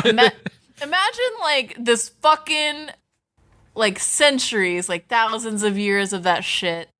No wonder there's this huge grudge. Like, think about all the grudge shit that goes on, and it was only like 50 years worth of shit that went on between those people. Mm-hmm. This has been going on for almost 2,000 years. Yeah, so you can understand when Marlians are able to take power back, why they treat the Eldians the way that they do. So Yeah. World War I ended November 11th, 1918, and World War II started September 1st. What the? 1939. So 1918, 1939. Yeah, so not even 50 years. Like, imagine No. like all the fucking hatred. 21 years, right? Yeah. Like, just systematic, generation over generation. Like, I almost get why the officers hate them as much as they do. Like, it doesn't excuse what they're doing, but I'm sure they've been taught their whole life that these people are like evil and like not human. Yeah, you well, they know? can even see with their own eyes, as we find out later in the episode, like they can turn into these horrible monsters. Yeah, so Yep. I can see how, like, in their eyes they're sitting here going, But this isn't the But same. the injection only works on them. Yeah, only on the Eldians. Yes. Yeah. But yeah, so eventually the Marley Empire brought 7 of the 9 Titans under their control. And it doesn't say how they did that. No, Because it they doesn't. can't actually change into the Titans. So I'm not quite sure how they did that. And won back the land 80 years ago at that time when Grisha was a kid. So it's not been too long since the tide was turned, basically. And apparently that most of the Eldians fled to this small island called Paradisia and were not allowed to leave, basically. But they kind of had like a stronghold there. But then I guess Grisha and like his family are in this little area of the mainland that's close to the island, and they allowed them to stay there in that internment camp. Basically, yes. Yeah. So some of them got left behind. So Grisha hates that his father shames his ancestors so much because the Marley men want him to. His father's like, it doesn't matter that it isn't our fault and that we're treated this way and it's not fair. He's like, it's just the way it is. But then Grisha kind of wonders, like, well, is it my fault or the cruel world's fault that this is the way it is? I think it's the world's fault. When he was saying that, I was like, I think it's the world. I don't think you're that bad. Like, yeah, You're a child. He's a bit naive, and like as Kat's about to get into, he is a bit of a fanatic. So we can't really trust what he says either, I feel. But yeah. Yeah, I mean, he did. Yeah, but we'll see. I think when you have those strong emotions, it allows you to bend and let people do irrational things when they feel really strongly about anything. Okay, so when Grisha turns 18, a patient of his father's clinic shows him this scar and says it's proof that he's a patriot. And he says he has information on how the officer who killed his sister did it that he should see. And I don't know if they show him or like tell him. I think they just tell him, yeah. Okay. Well, they give us a screenshot. They give us a screenshot, yeah. But I don't think they have something for him to see. I don't know. Yeah, But we had a dog on the inside. It had a camera on its neck, and it took a picture. Who knows? But basically, he finds out they killed her with dogs. And he's like very upset, and he becomes a patriot as well when he learns this. And that you find out like they have this informant within the government who's called the Owl, and he leads the restorationists, yeah, without showing himself. And they find these like ancient document things that Grisha claims say that their ancestors really just developed the land. Yeah, built roads and all that fun shit. Yeah, and what the Marleys say about like them taking it by force is a lie. Another person's like, it's amazing that you can read this ancient language. And Grisha's like, oh, I can't. Yeah. Like, I just know it says that based on the drawings and my heart. Exactly. So, yeah, it's a fucking mess, like you're about to say. Yeah. It's like, oh, fuck. Like, you're a fanatic, and that could say anything, and you don't even know if that's true anyway. Like, so really, no one knows if the Eldians took the land by force, or if they actually didn't take it by force. I believe they're hinting at, like, Ymir and the Titans were actually good and did great things for everybody. I know, that's what I'm saying. No one really knows the truth. No one knows who's lying. No one knows what really happened. I think it's probably a bit of both. Like, I bet you that they treated those people kind of shitty for them to revolt, right? Yeah. No one revolts when, like, everything's great and, like, it's happy Candyland time. Nobody's like, we don't like this. Yeah. So, I'm pretty sure that they did some shitty things. Is it as bad as they said? Who knows? Because it seems like everyone's got their own story. And unless you were there, unless you can have evidence, which no one has, you don't know. So, one day the Owl brings them a girl called Dina Fritz, who's the last descendant of the royal family, apparently. She provides info on the Titans that only the royal family knew, like that the founding Titan can control all of the other Titans, and that Titan's on the island. The coordinate. Yeah. And I guess it's because the king ran to the island instead of facing the Marleys and moved the capital to this remote island. And she's basically like hinting that he was a coward. Mm-hmm. Yeah. Grisha eventually marries Dinah, and they have a son named Zeke. And I'm like, sound familiar? So a couple podcasts ago, Kat was like doing her synopsis of Attack on Titan, and she talked about Zeke, and she's like, oh yeah, Aaron's brother. And me and Leo are like, what the fuck are you talking about? And it was like complete what? Silence. It was just dead silent, and I just kept talking, and then I was like, oh, did I fuck up? And we had to like stop. Yeah, we had to stop and be like, okay, let's back up and start from here. Yeah, we cut that out for you listeners. But we were so surprised at the time. Years ago to me from someone. And I was like, oh, yeah, everyone knows that spoiler because I thought they'd already said it somewhere.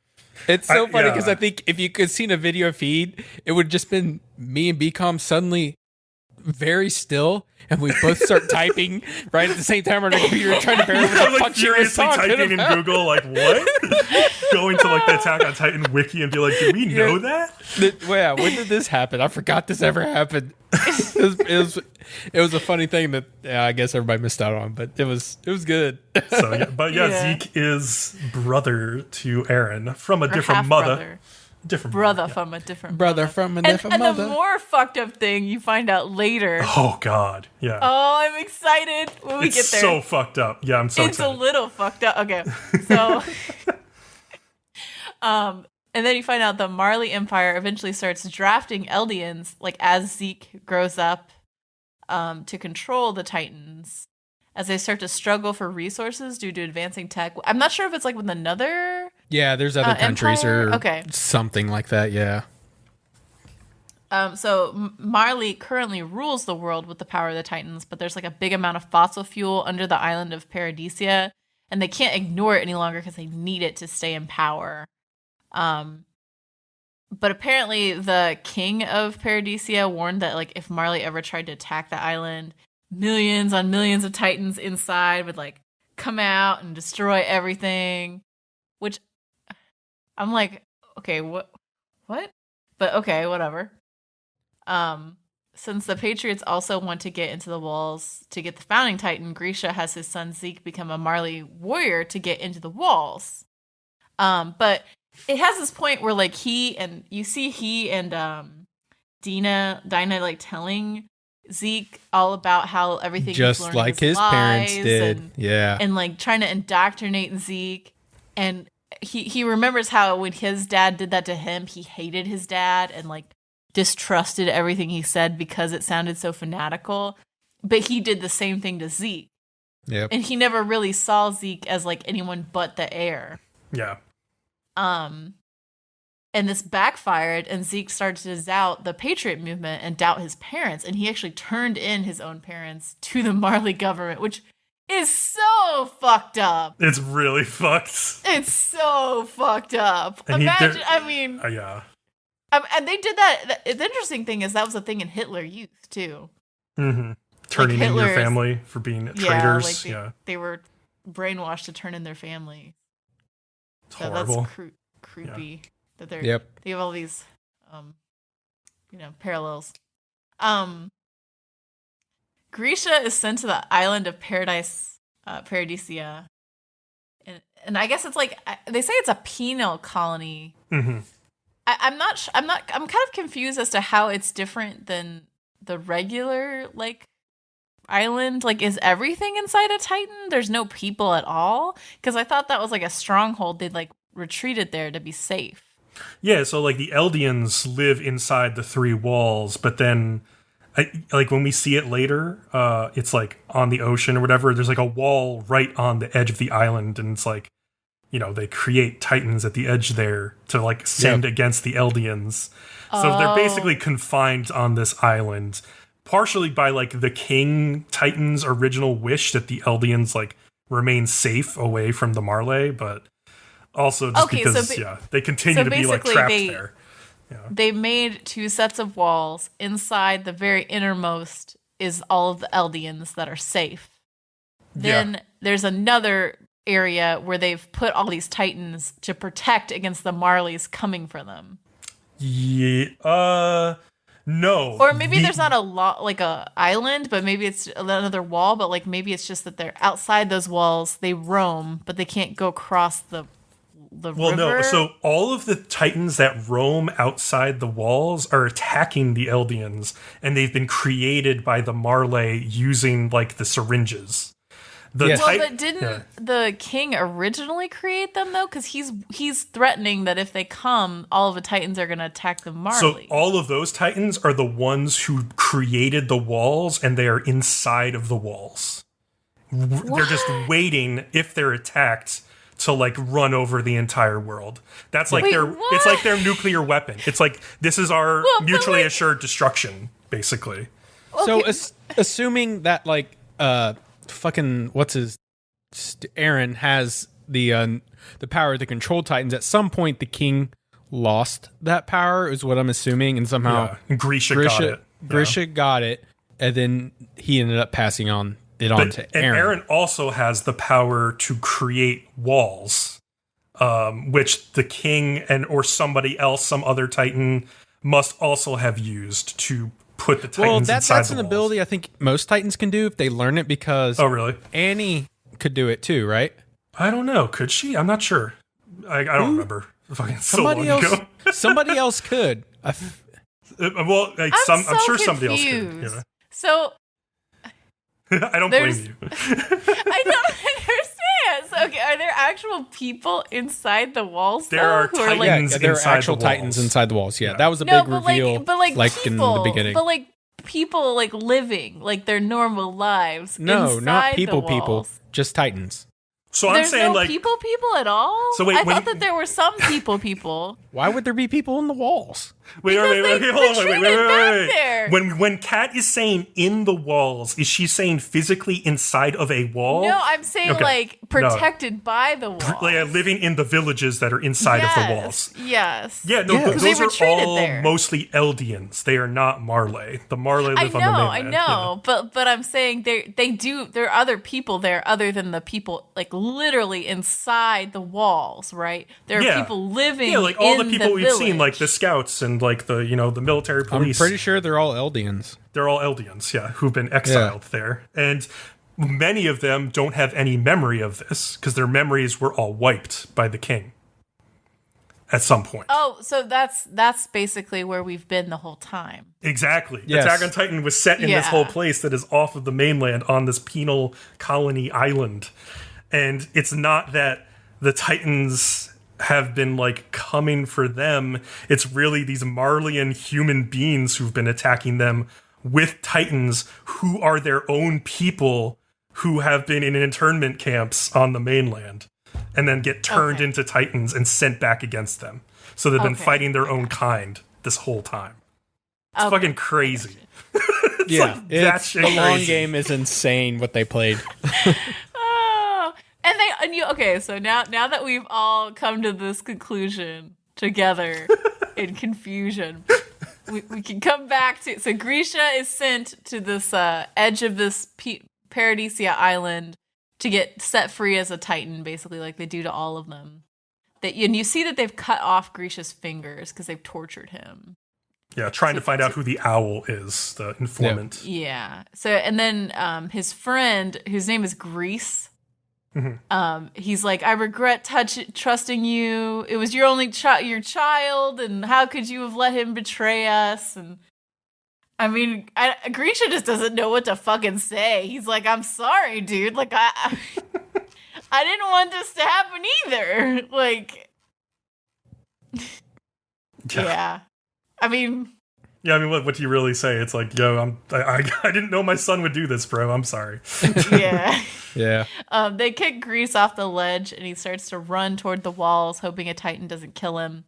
And they inject the rest with serum and kick them off, so they turn into Titans and chase after Grease. And they bring Dina and turn her into a Titan as well. A very specific Titan. Yeah, a very specific one. Okay, so it turns out that Dina is the one, like the Titan that she turns into is the one that eats Aaron's fucking mom. So it's almost like she came back and was like, you've been with my man. Exactly. You've been And it's not fucking only my that, man. like her last words to Grisha on top of the wall are like, no matter what form I'm in, I will find you. So she was probably drawn to the house because That's she was fucked trying to up. find Grisha. And then when she gets there, she is the one who eats Aaron's mom. And it's like, holy shit, she's that smiling Titan. It's so fucked up because she's like, you've been with my man. And there's also like pictures of like all these like partners of like Grisha from like the resistance restoration movement, whatever, who are on top of the walls. They're like all the Titans from like the first season of the show who like are in that initial attack. Like there's like pictures of season 1 versus this season where we see them in human form. And it's like, oh really? My fucking That's God. Fucking crazy. It's crazy. It's really crazy. That is nuts.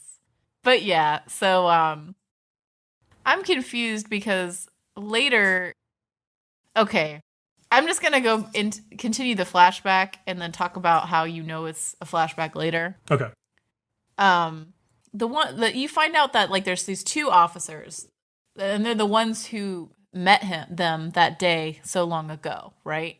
Yes. There's the one who beat him and the one who killed his sister. Yeah, Kruger And the one and who- Gross. Yeah.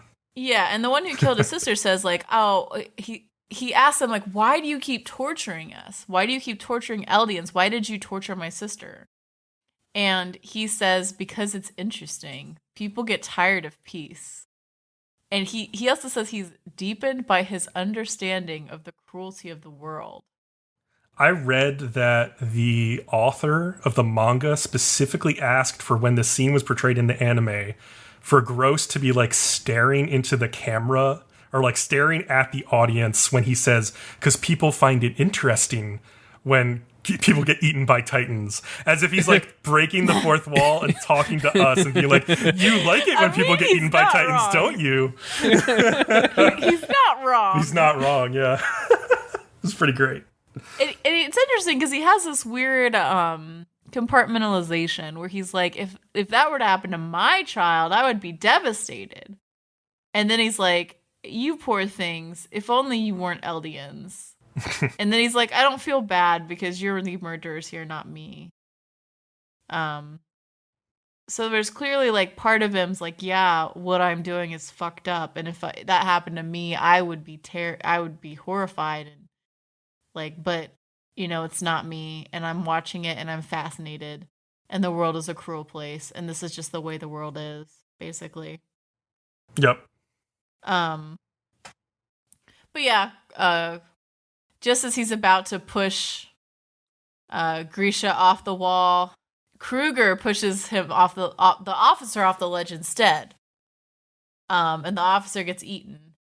And you find out that Kruger is the owl at this point, and as they watch this officer get eaten, he's like, well, is it that interesting? Yeah. That guy needed to die this episode. He couldn't survive another episode. Yeah, and you find out that the owl is also a titan, so he turns into one. Yeah. And he crushes the boat that they came in on. So it means he's Eldian. Yeah, and it means but I don't understand why the fuck he would save Grisha and not Dina, because Dina is the royalty person. He didn't have the right opportunity or moment, I guess. I feel like he could have found the right moment or opportunity. Well, yeah, I guess like a bunch of the officers did leave at that moment, but all the I officers agree were with still Kat up a little there. bit. Yeah, that he all could the have saved officers were more. up there, and they dismissed the rest of them so that whatever his fucking name was, Crunge or whatever, could Gross could have some fun. Maybe it was Gross's like shitty speech that finally put him over the edge too, where he's like, "I'm that done." Been. Yeah, he's like, "All right, time's up." But yeah, so then Aaron wakes up as if he just saw all of that, and he says, like, I was having a nightmare, and then you see he's crying. Mm-hmm. And he's like, I just feel like I woke up from the longest dream ever. And then he's like, it wasn't a dream. It was my father's memories. And of course, he can remember that because he ate him. Right. Yes. But then it's interesting. I don't know. I feel like, okay, I don't want to go into that. There's definitely some speculation that Aaron is more than just one Titan inside of him, maybe? One Titan's powers? Yeah, because I mean, oh wait, am I like? I don't know. That's what I'm not sure. Like, I'm not sure if it's like something we could put together by now, or something people have been hinting at online and they know more.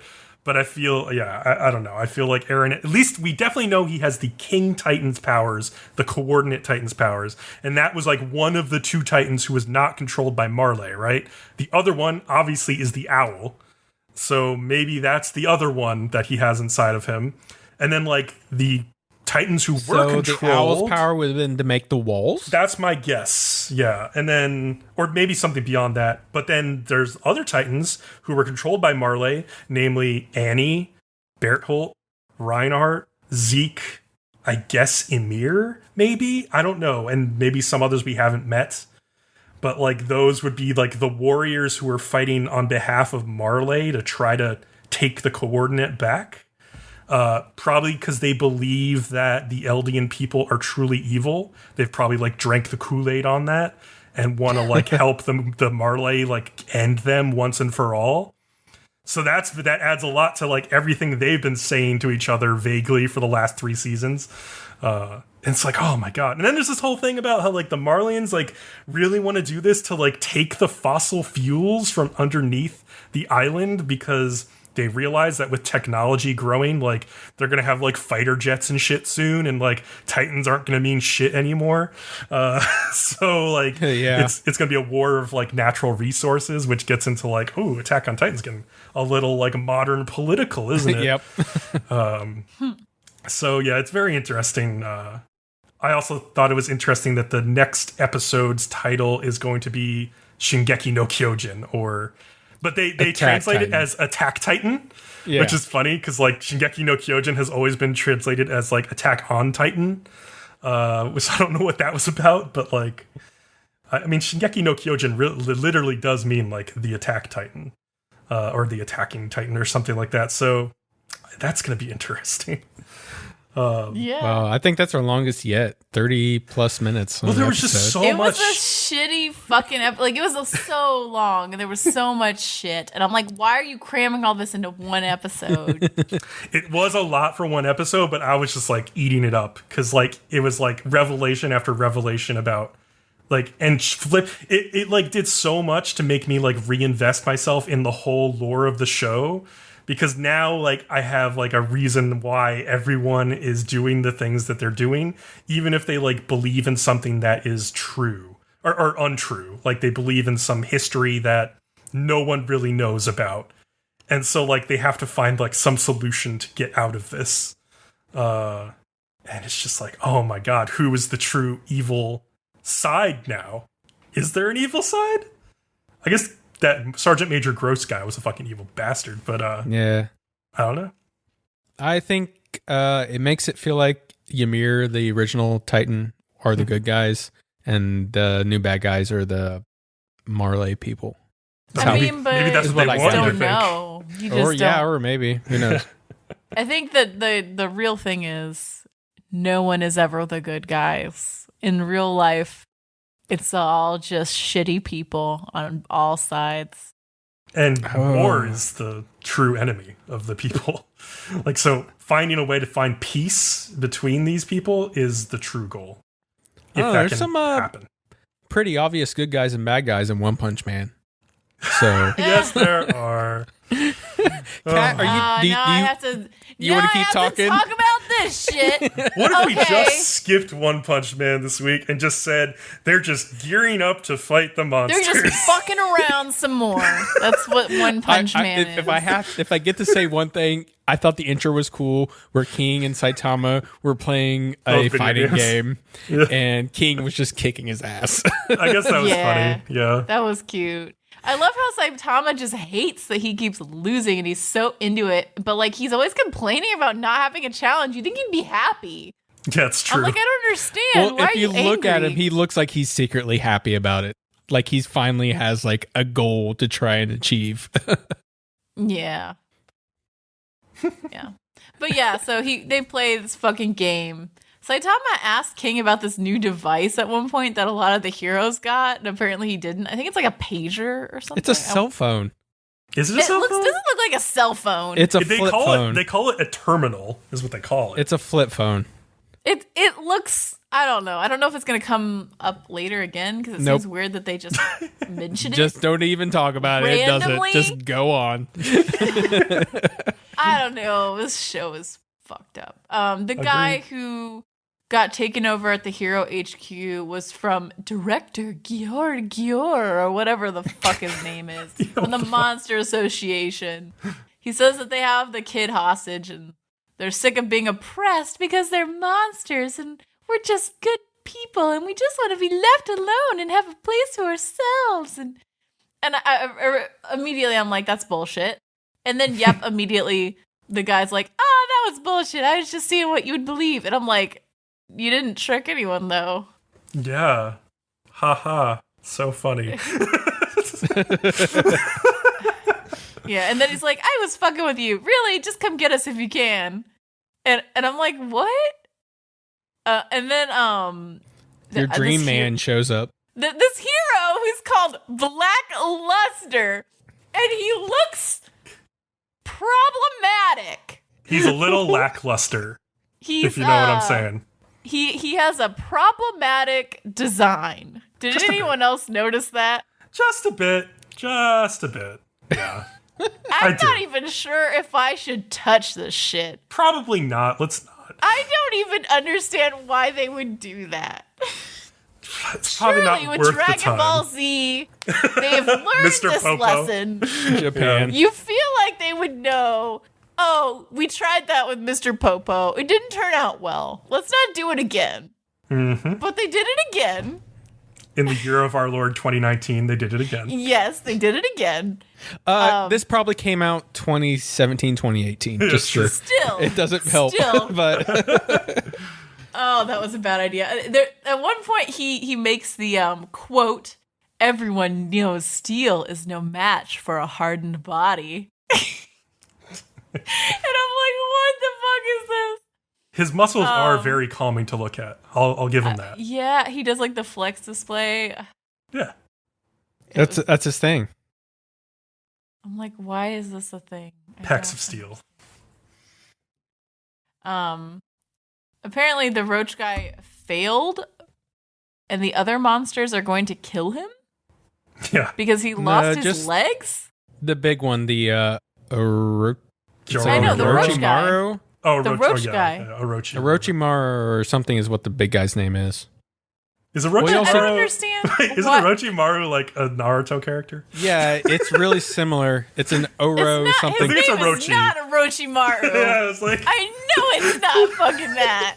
I would have remembered, I can't okay? believe Oh my Orochimaru ate Sasuke. Oh my god. No, but he ate kills the Sasuke. roach guy because he failed. That's why he kills him. But I'm No. confused if the definition of failed is that he lost his legs? Because Super S failed too. She got Like she got whatever his trashed. assignment was or whatever. Yeah, but Well, he but she escapes death because she's not harmed. So I feel like maybe it has to do with they have to have like perfect bodies or something. Or else they're not useful. Something like that. Yeah, I don't know. They didn't make it very fucking clear because the show sucks. Agreed. And then they comment that Goketsu hasn't come back, and so Gyor or whatever the fuck his name is goes to find him and sees that he's dead. And meanwhile, Gyaro wakes up from getting fucking whiplashed in the face okay, by it's Saitama. Orochi. So yeah, it's Orochi. Yeah, that's what I thought. Okay. I was very close. I was Orochimaru? like, it's just where my mind was like, Orochimaru? Orochi something. It's like I said, it's Oro something. Yeah.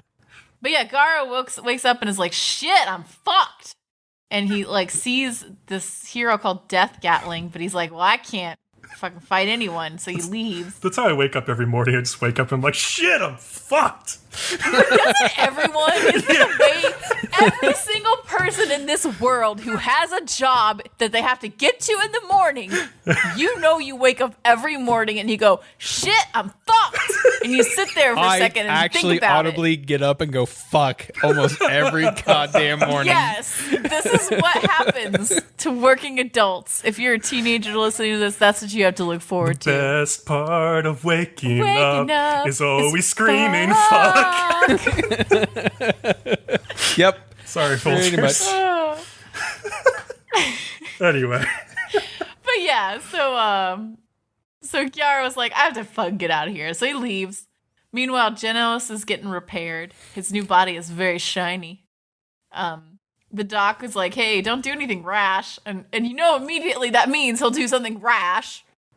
Which is dumb. And all the shit from the Monster Association is on the news.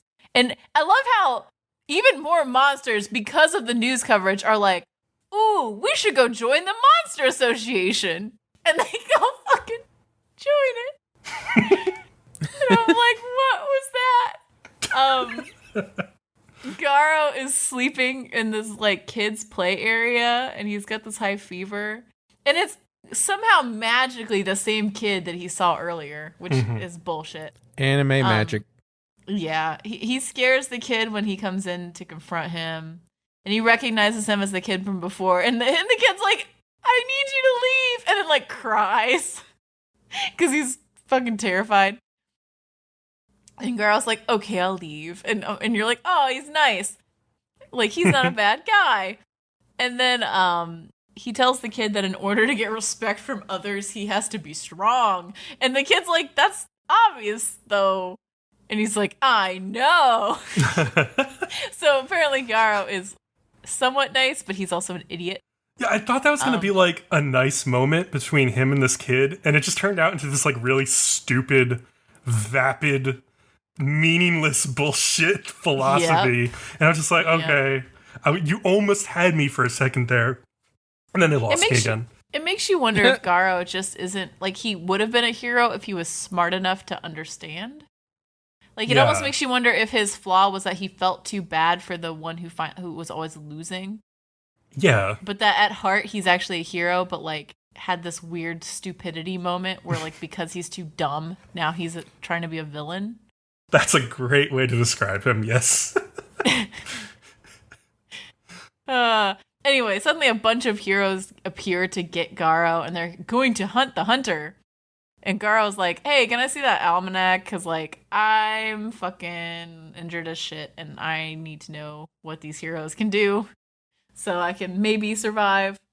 So he sees them all through the little, like, slats, and he reads up on them and, you know, does the studying he can. And he comes out as if to surrender.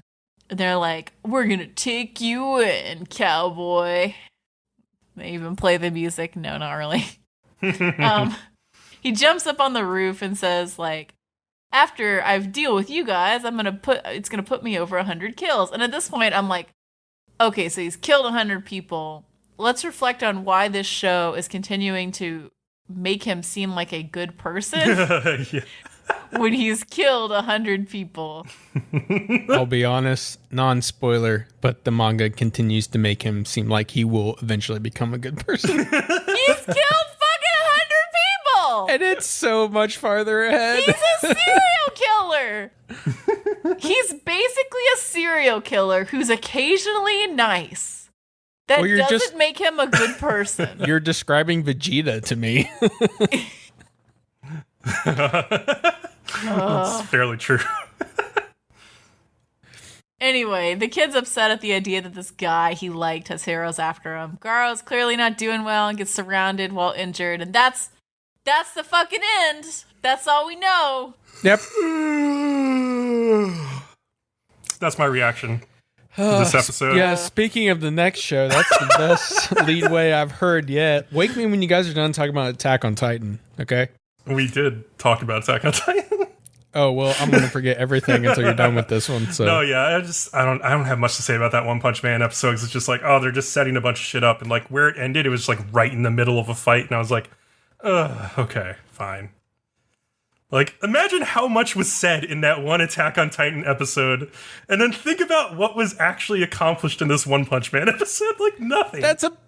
Literally nothing. Compare that to like other shows. I guess so. I would like to say that's the same thing about Fruits Basket. Just like, the fuck? Not fair comparison in some ways. Okay, so Sarazanmai is up next. It is the penultimate episode 10, because there's only 11 in the series. I'm angry that there's only 11. I wanted there to be 12. I'm so happy there's 11 and not more. Kat, why did you want more? Why did you want more episodes? Because it's a fun show. It doesn't feel like they're going to be able to end it. I feel like they are cramming a lot of information to every one of these episodes, and so it feels slightly condensed from what it could have been, maybe. It could have maybe used a few more episodes to flesh things out, but this one is a big one. I want to connect, but I can't. It is a tragic tale, so let's get into it. The episode starts off with the Otter boss like mysteriously waking up Mabu and telling him he can't be reunited with Reo on one condition, he can be reunited on one condition, which he doesn't reveal yet, but we'll find out later. We're immediately back in the Kappa Plaza, and Reo shows up and shoots Kepi with his like Desire revolver.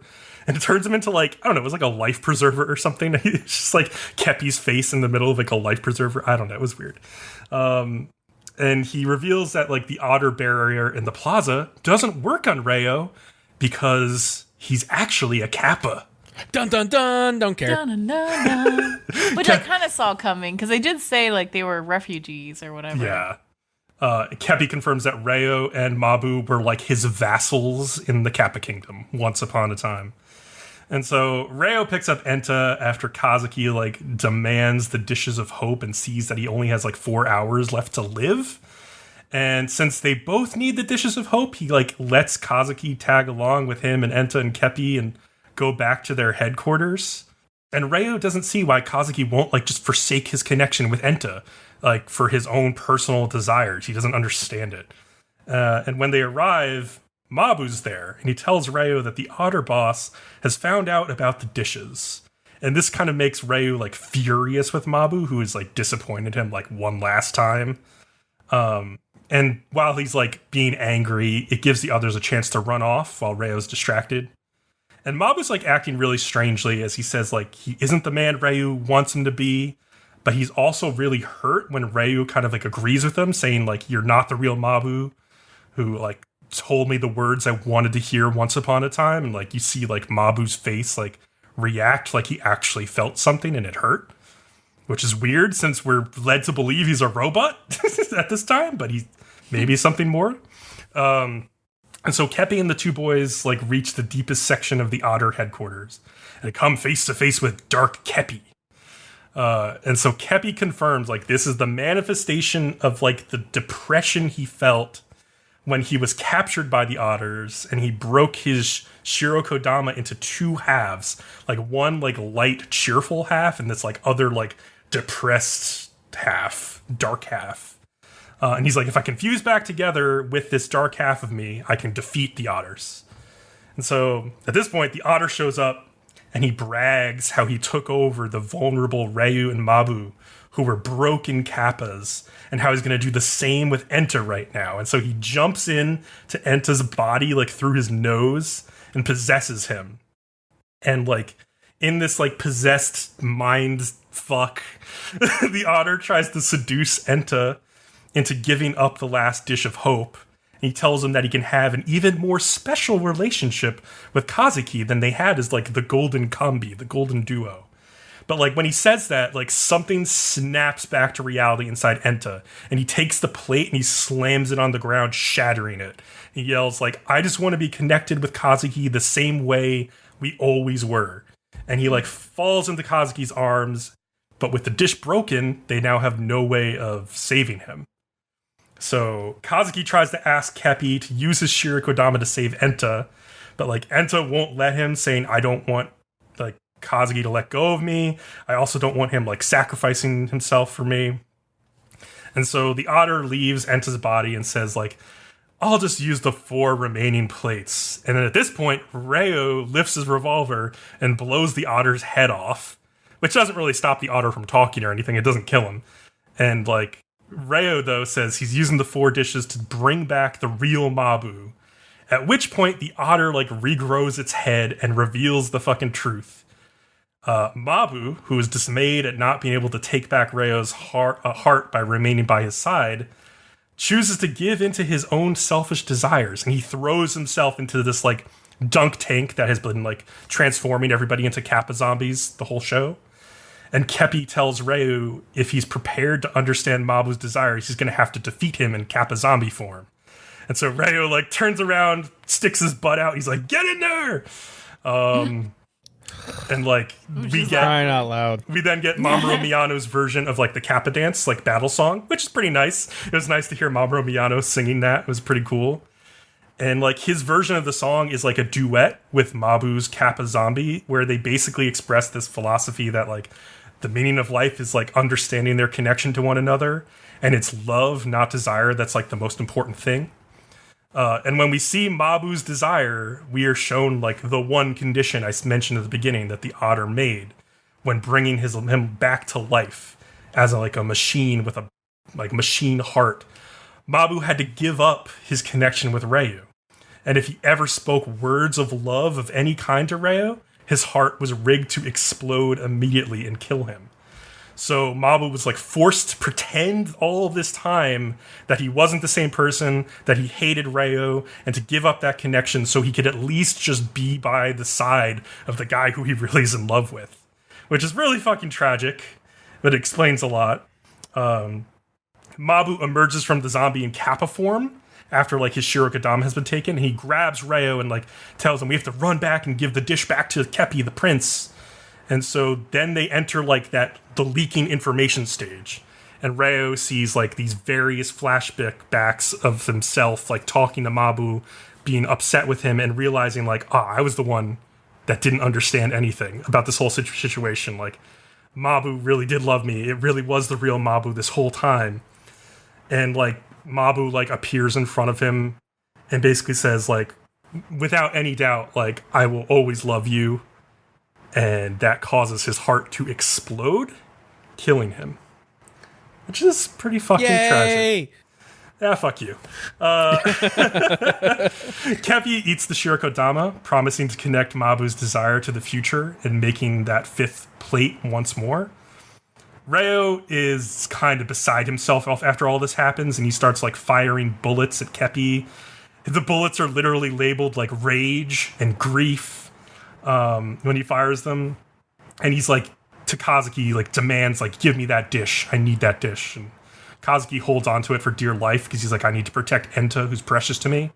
And just as Reo is about to kill him, Mabu, having been removed from the world as a Kappa zombie, is suddenly, tragically, entirely forgotten by everyone, including Reo. And yeah, that's fucked up. Yeah. He just has like a keychain that had fallen into his pocket. I wish that would happen with me about this anime. You know what? Fuck you, Leo. Fuck you. Listen to the goddamn anime and shut your whore mouth. Okay.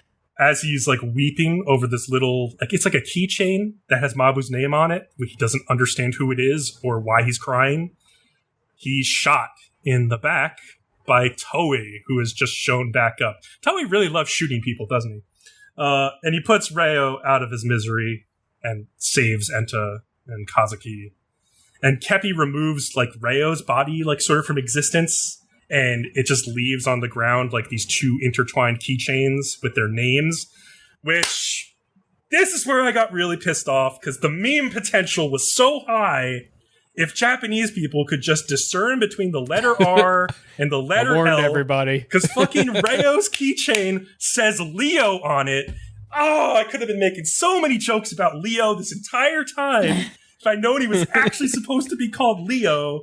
I still wonder like if the official translation is really Reo, and just like because there's lots of anime like this, like where they spell the name differently on like an item in the world of the anime, and it's like, oh, we've been calling him this thing the entire time in the subtitles, but like this would canonically confirm his name is Leo, not Reo.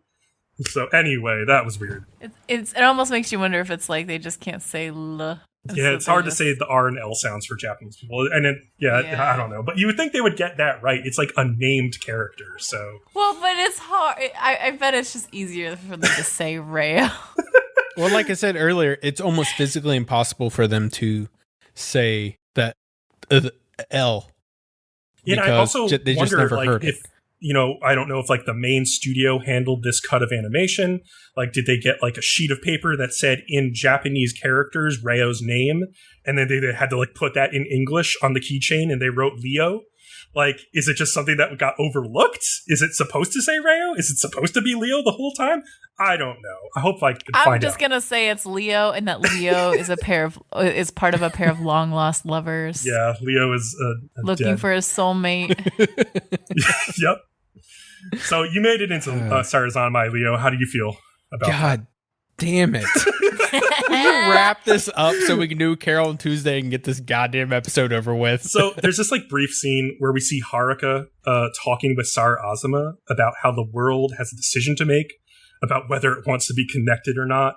And like how Haruka had this strange dream where he was given the choice between desire and love, but he was afraid to make the choice because he thought it might break the entire circle of everything, as he calls it. And like this plate like falls off of his lap and shatters into half as he's talking. And then we go back to the bridge where things have gotten very dramatic now because Enta now has 40 seconds to live. But even so, Toei is pointing his gun at Kazuki and telling him, "Give me the dishes of hope back. I'm going to save my dead brother." And they just stare at each other. Dude, come on! Yeah, it's like, really? After all this, and still? Also, like, as they do it, they just continue to make the fucking countdown, and I'm like, stop it! Stop it! It's too dramatic. The clock ticks down to like 1 second, and it cuts the credits, and I'm like, holy shit. Like, you fucking bastards. And so after the credits, we see the choice was made. Kazuki chose to save Enta, who comes back to life. And Toei's like, I understand, because fuck me, right? And the Otter then orders, like, Dark Kepi to, like, sever all connections in the world with darkness and despair. And it, like, opens its mouth and wraps Toei in these, like, weird tentacles. And then his dead brother emerges, and he just says, like, let's go outside of the circle and cut off all these pointless connections of yours. And then, like, Toei, like, walks into the darkness as, like, Kazuki's screaming after him. Yeah. Whew, what an episode. I thought that Ryu and Mabu's, like, whole emotional climax was, like, one of the best done things in this entire show so far. Mm-hmm. It was one of the things that I also felt like was really finally sort of making, like, a direct political statement.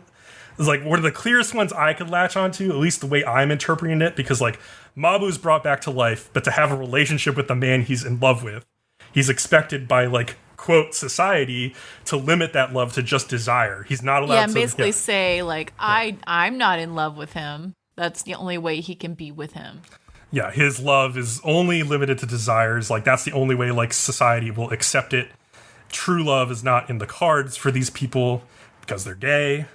And that's how things were for a really long time. Yeah, and, like, accepting love between those two would just be too much. And their end is really tragic, with their struggle almost entirely forgotten. Literally one of them completely forgotten and, like, erased as if they were never there. And only a few people left who even know the true story about them. Which is like, damn, that's pretty rough. Yeah, but it's very the way it is. It's very real. So that was, their whole story is one of the things in this anime that I felt really I did connect to. Pun intended. So yeah, I was happy to see that. Curious about the last episode and if I will feel the same emotional way about that one that I did about this one. I'm not sure if I will. Because, like, I kind of like Ryu and Mabu's story more than the story of the main characters. I know, right? Yeah. Oh, that's how I feel about Arisa and Saki. Saki from Fruits Basket, from Fruits Basket. Yeah, I like them better than the rest of the characters. Well, how do you like Cybelle and Carole Tuesday? Fuck Cybelle. Jesus Christ. Carole Tuesday, episode 10, River Deep, Mountain High. Tina Turner. Who did that one, Bcom? Oh, Tina Turner and, like, Phil Spector, I guess, was, like, famously the producer on that.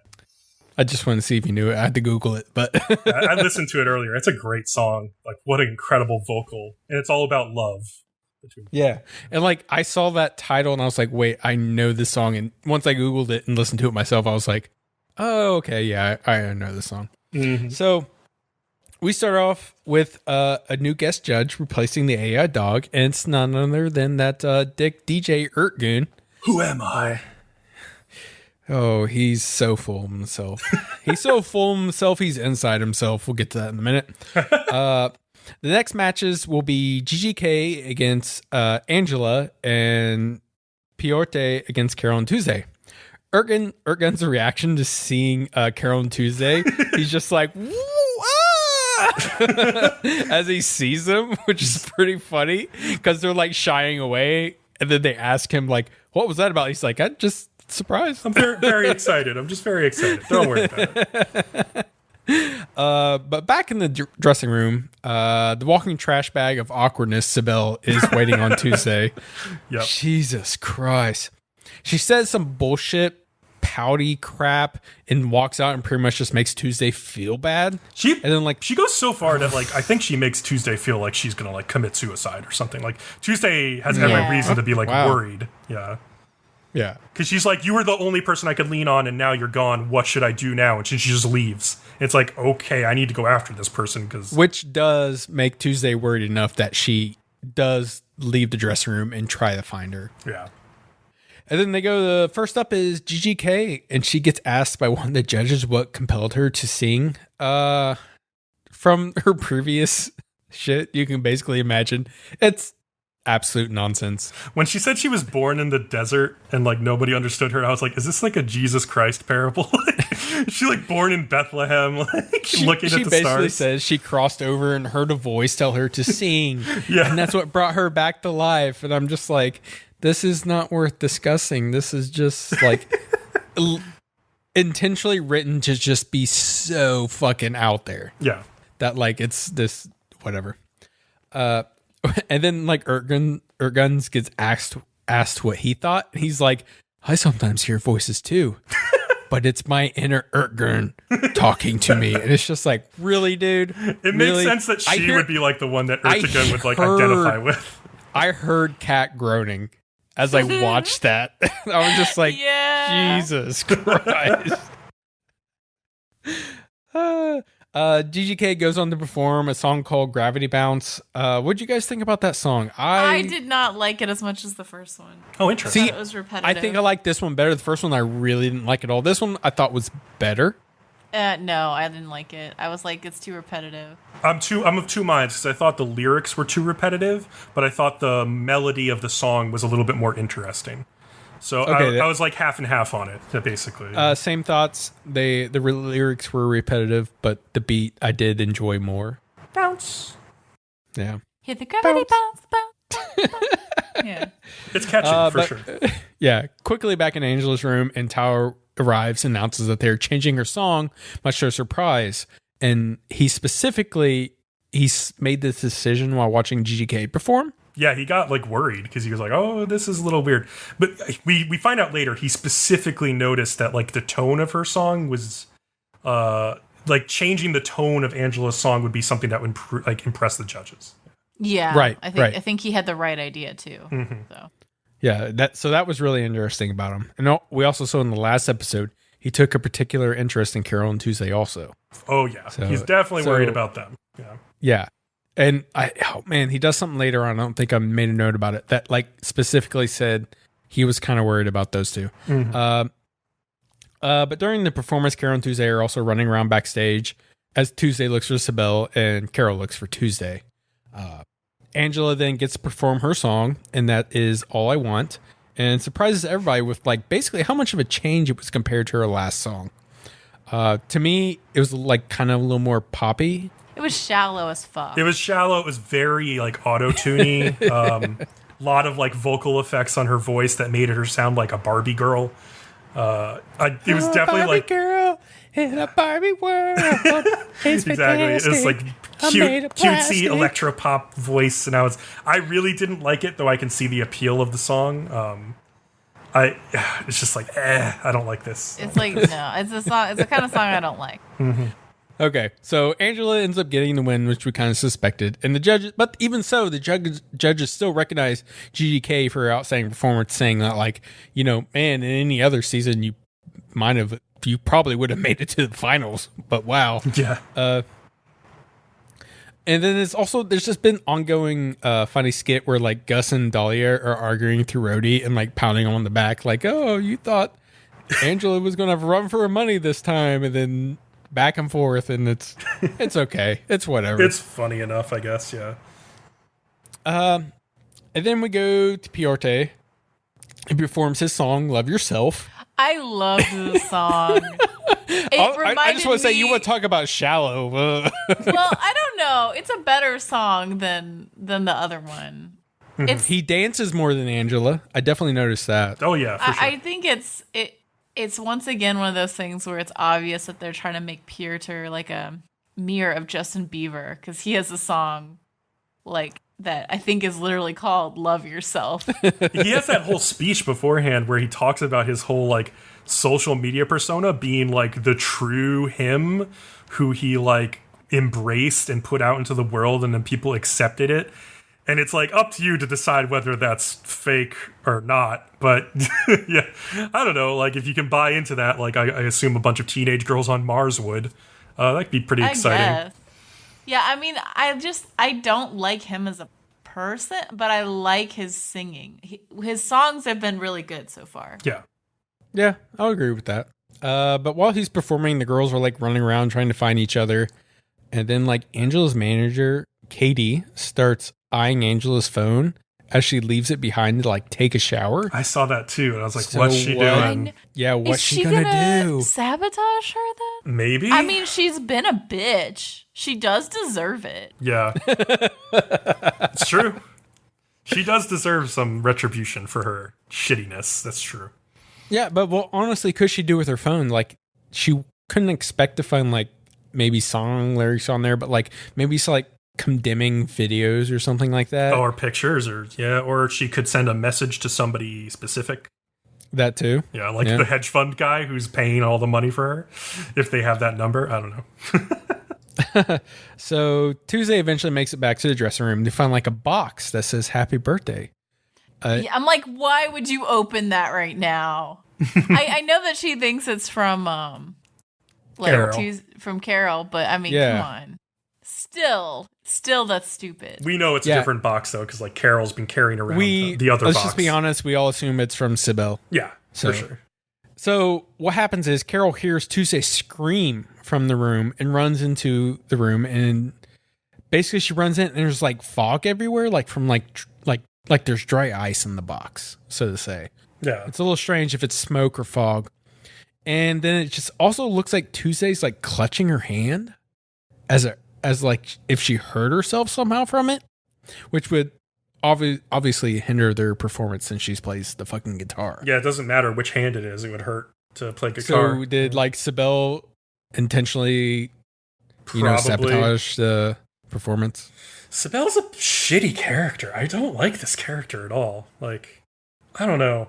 I'm not gonna lie. I didn't love this episode as much as the other episodes in general, just because like a lot of little things adding up. Like, you know how they keep showing that one shot of the guy in the audience who keeps like putting his hands over his head, and it's like I was laughing at that for a long time because it's like, oh, it's like they keep going to the cheesy shot of the one guy. No, I didn't really notice, but now I'm going to pay attention to it. It was that's like what they are actually doing. This episode, like 3 times, and we've seen it before, like in other episodes too. And I know it's like a running gag, but it's kind of getting like a little long in the tooth. And I also just feel like this whole talent show thing is starting to get a little bit long in the tooth, as opposed to like the early part of the series that was like a different thing every episode. No, I think it's fine because... You think so? We went into it knowing that there's going to be rounds. I guess so. Yeah. So there were started off with 6 of them. So we're like, all right, so we know basically how long this is going to last. I was actually surprised this episode they went ahead and put in Puerte's song. So that leaves the next episode all for Carole and Tuesday. Are they going to use the whole thing for her song? Or are they going to do some like after stuff after the show? I guess it's going to... Or even go into when... I'm assuming they're going to go up against Angela. So, yeah. And for me, I guess it's going to depend on where this whole thing with the drama with Cybelle between Carole and Tuesday goes with their character development, because that's been the one thing that's been like a little bit faltering for me, is like we've met all these new characters during this arc and we've heard all this cool music. Yeah, we don't understand Cybelle's motivations. And like and also like how are Carole and Tuesday going to develop as people and musicians because of this whole experience? That's the key for me. It's like maybe this is the turning point. I hope so. Yeah, I hope it maybe changes. Maybe Cybelle's the one who triggers that, which is, I'm fine as long as Cybelle's the one that triggers it, but fucking get rid of her afterwards or fix her, because god damn, I hate that character. Yeah, she's not likable at all, which she's not supposed to be. But Tuesday needs to get her shit together for sure. True. But yeah, it's gonna be interesting.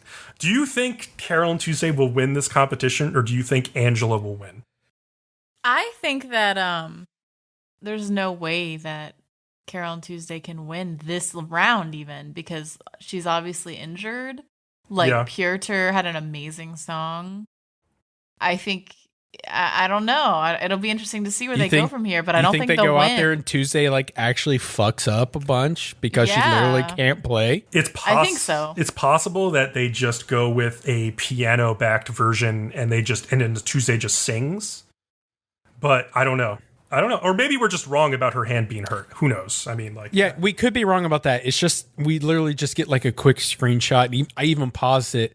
But it's just her holding her hands together up by her face, which to me, it looked like it was hurt. But like, even so, say they didn't win, that would still drum up enough, attention about them. And especially with Tao being interested in them. That like they definitely still have a story going either way if they win or not. Yeah, and regardless, they're like in a panicked state right now. They're like emotionally not prepared to perform a song. I so got the feeling like they are, like you just said, are not in sync right now. Like if they went out there, they would just fucking bomb because they're Tuesday's so out of place. Carol's so worried about her, and neither of them can focus on fucking playing their music. I think the only way they pull this off is if at the beginning of the next episode, Carol like sits Tuesday down and like gets through to her and like refocuses her. Yeah. Or maybe they'll just feed her a bunch of booze. Like last time, yeah. That's true. Well, it wasn't even a bunch. It was just a little drink. You will have to wait until next week to find out what happens. If it's the booze, if it's an emotional moment, either way, we'll be here to tell you about it. Leo, why don't you end this for us? I get it. Bcom, we're running long. Everybody, not that long actually. We did okay. We did okay, even though half an hour was fucking Attack on Titan. But oh my god! I mean, it was a fucking long episode. That was a whopper of an episode. Yeah, we always thank everybody for listening. Remember to like, follow, and subscribe to us on YouTube to get updates on new podcasts or videos. You can also find our podcast on iTunes, Google Play, Spotify, and Stitcher. And follow us on Twitter at Nerdom and other for updates as well. Definitely come out to our Discord and hang out with us. We talk all the time. Bcom and I are very active. A lot. Indeed. And also write us a review because we all know you want to hear Kat's sexy voice. We do too. That's true. We haven't heard that in a while. Yeah. So with that, we'll see everybody next time. Thank you. Peace.